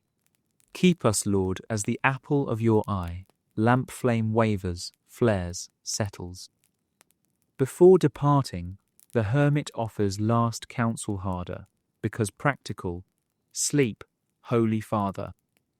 Dreams tonight belong to God, not to ledgers. He extinguishes lamp, sudden dark presses like velvet, but smells of rose and beeswax rather than fear. Door closes. Outside, corridor guard resumes measured pace. Inside, moonlight strokes fresco cornice, brushes canopy, where constellations once painted for childhood delight glow faint silver. The Pope exhales, lung caves empty of narratives. Pulse slows, marrow warms, burden lighter by invisible grains. Soon Matin's bell will stir the palace, leeches or no leeches.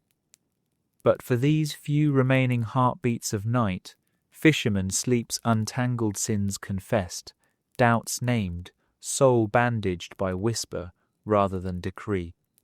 In stillness below, catacomb dust settles, above, stars pivot unseen.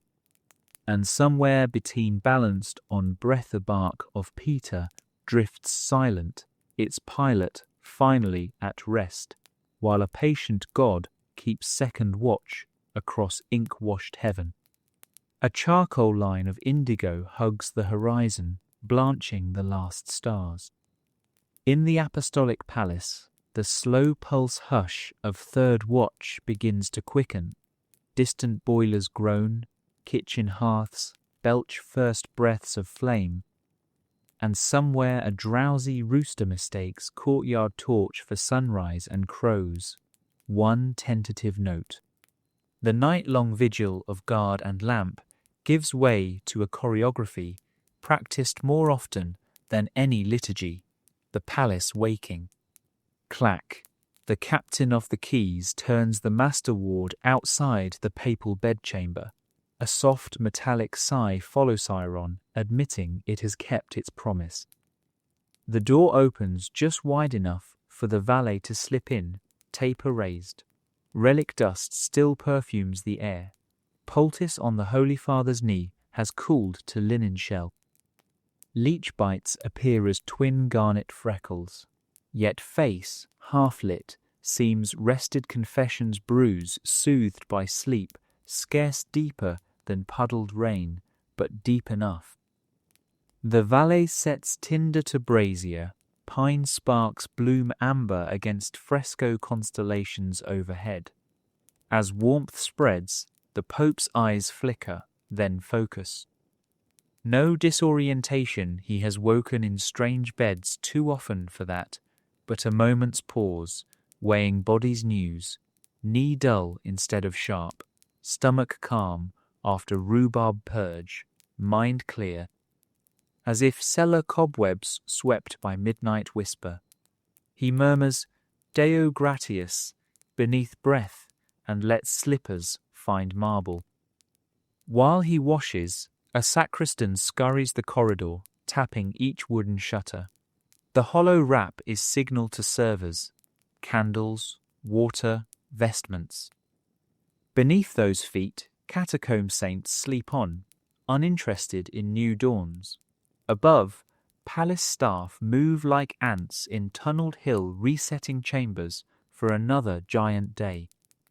In the kitchens, brass cauldrons clank, almonds soak, wine dilutes, tasters already swirl draughts, tongues alert for acrid ghosts of hemlock.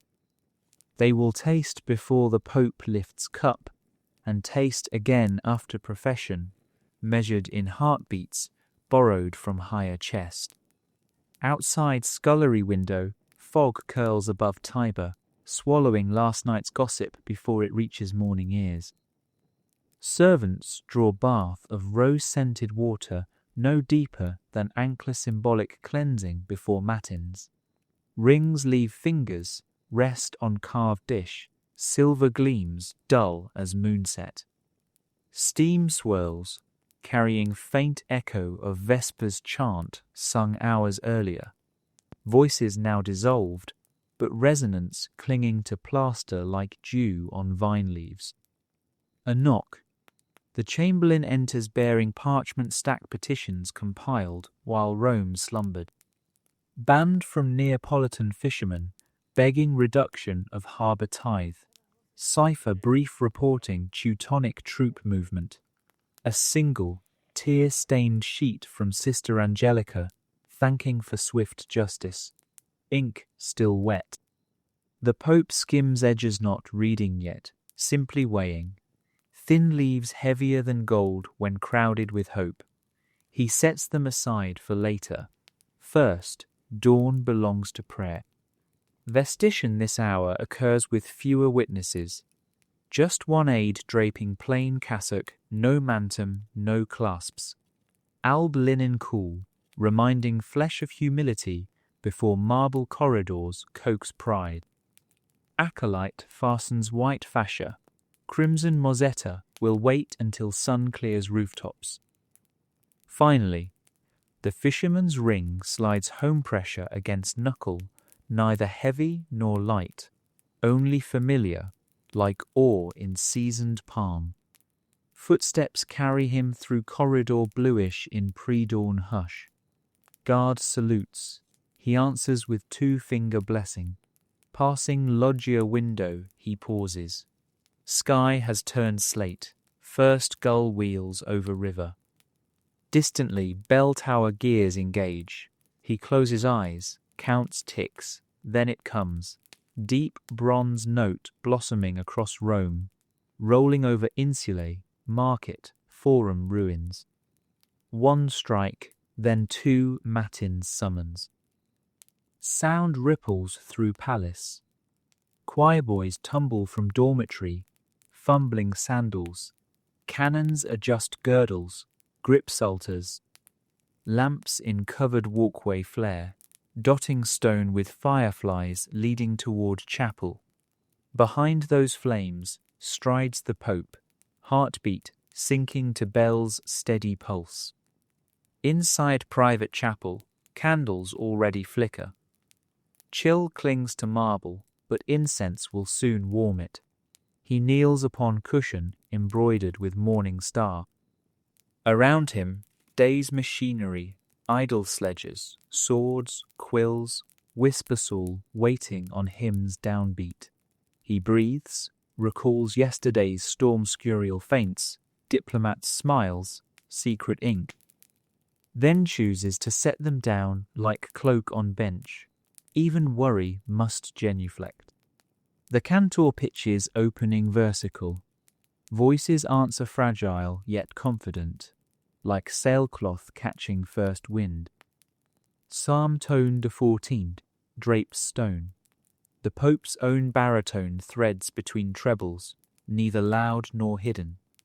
Outside, horizon lightens to rosé, pigeons coo, wine merchants unbar shutters. Rome inhales dawn, palace breathes with it, lungs of politics and prayer expanding in ancient tandem. As Antiphon rises, he glimpses through high oculus a Cymbeline streak, sunrise's scout. Fresco angels overhead appear to stir, feathers edged pink by new light.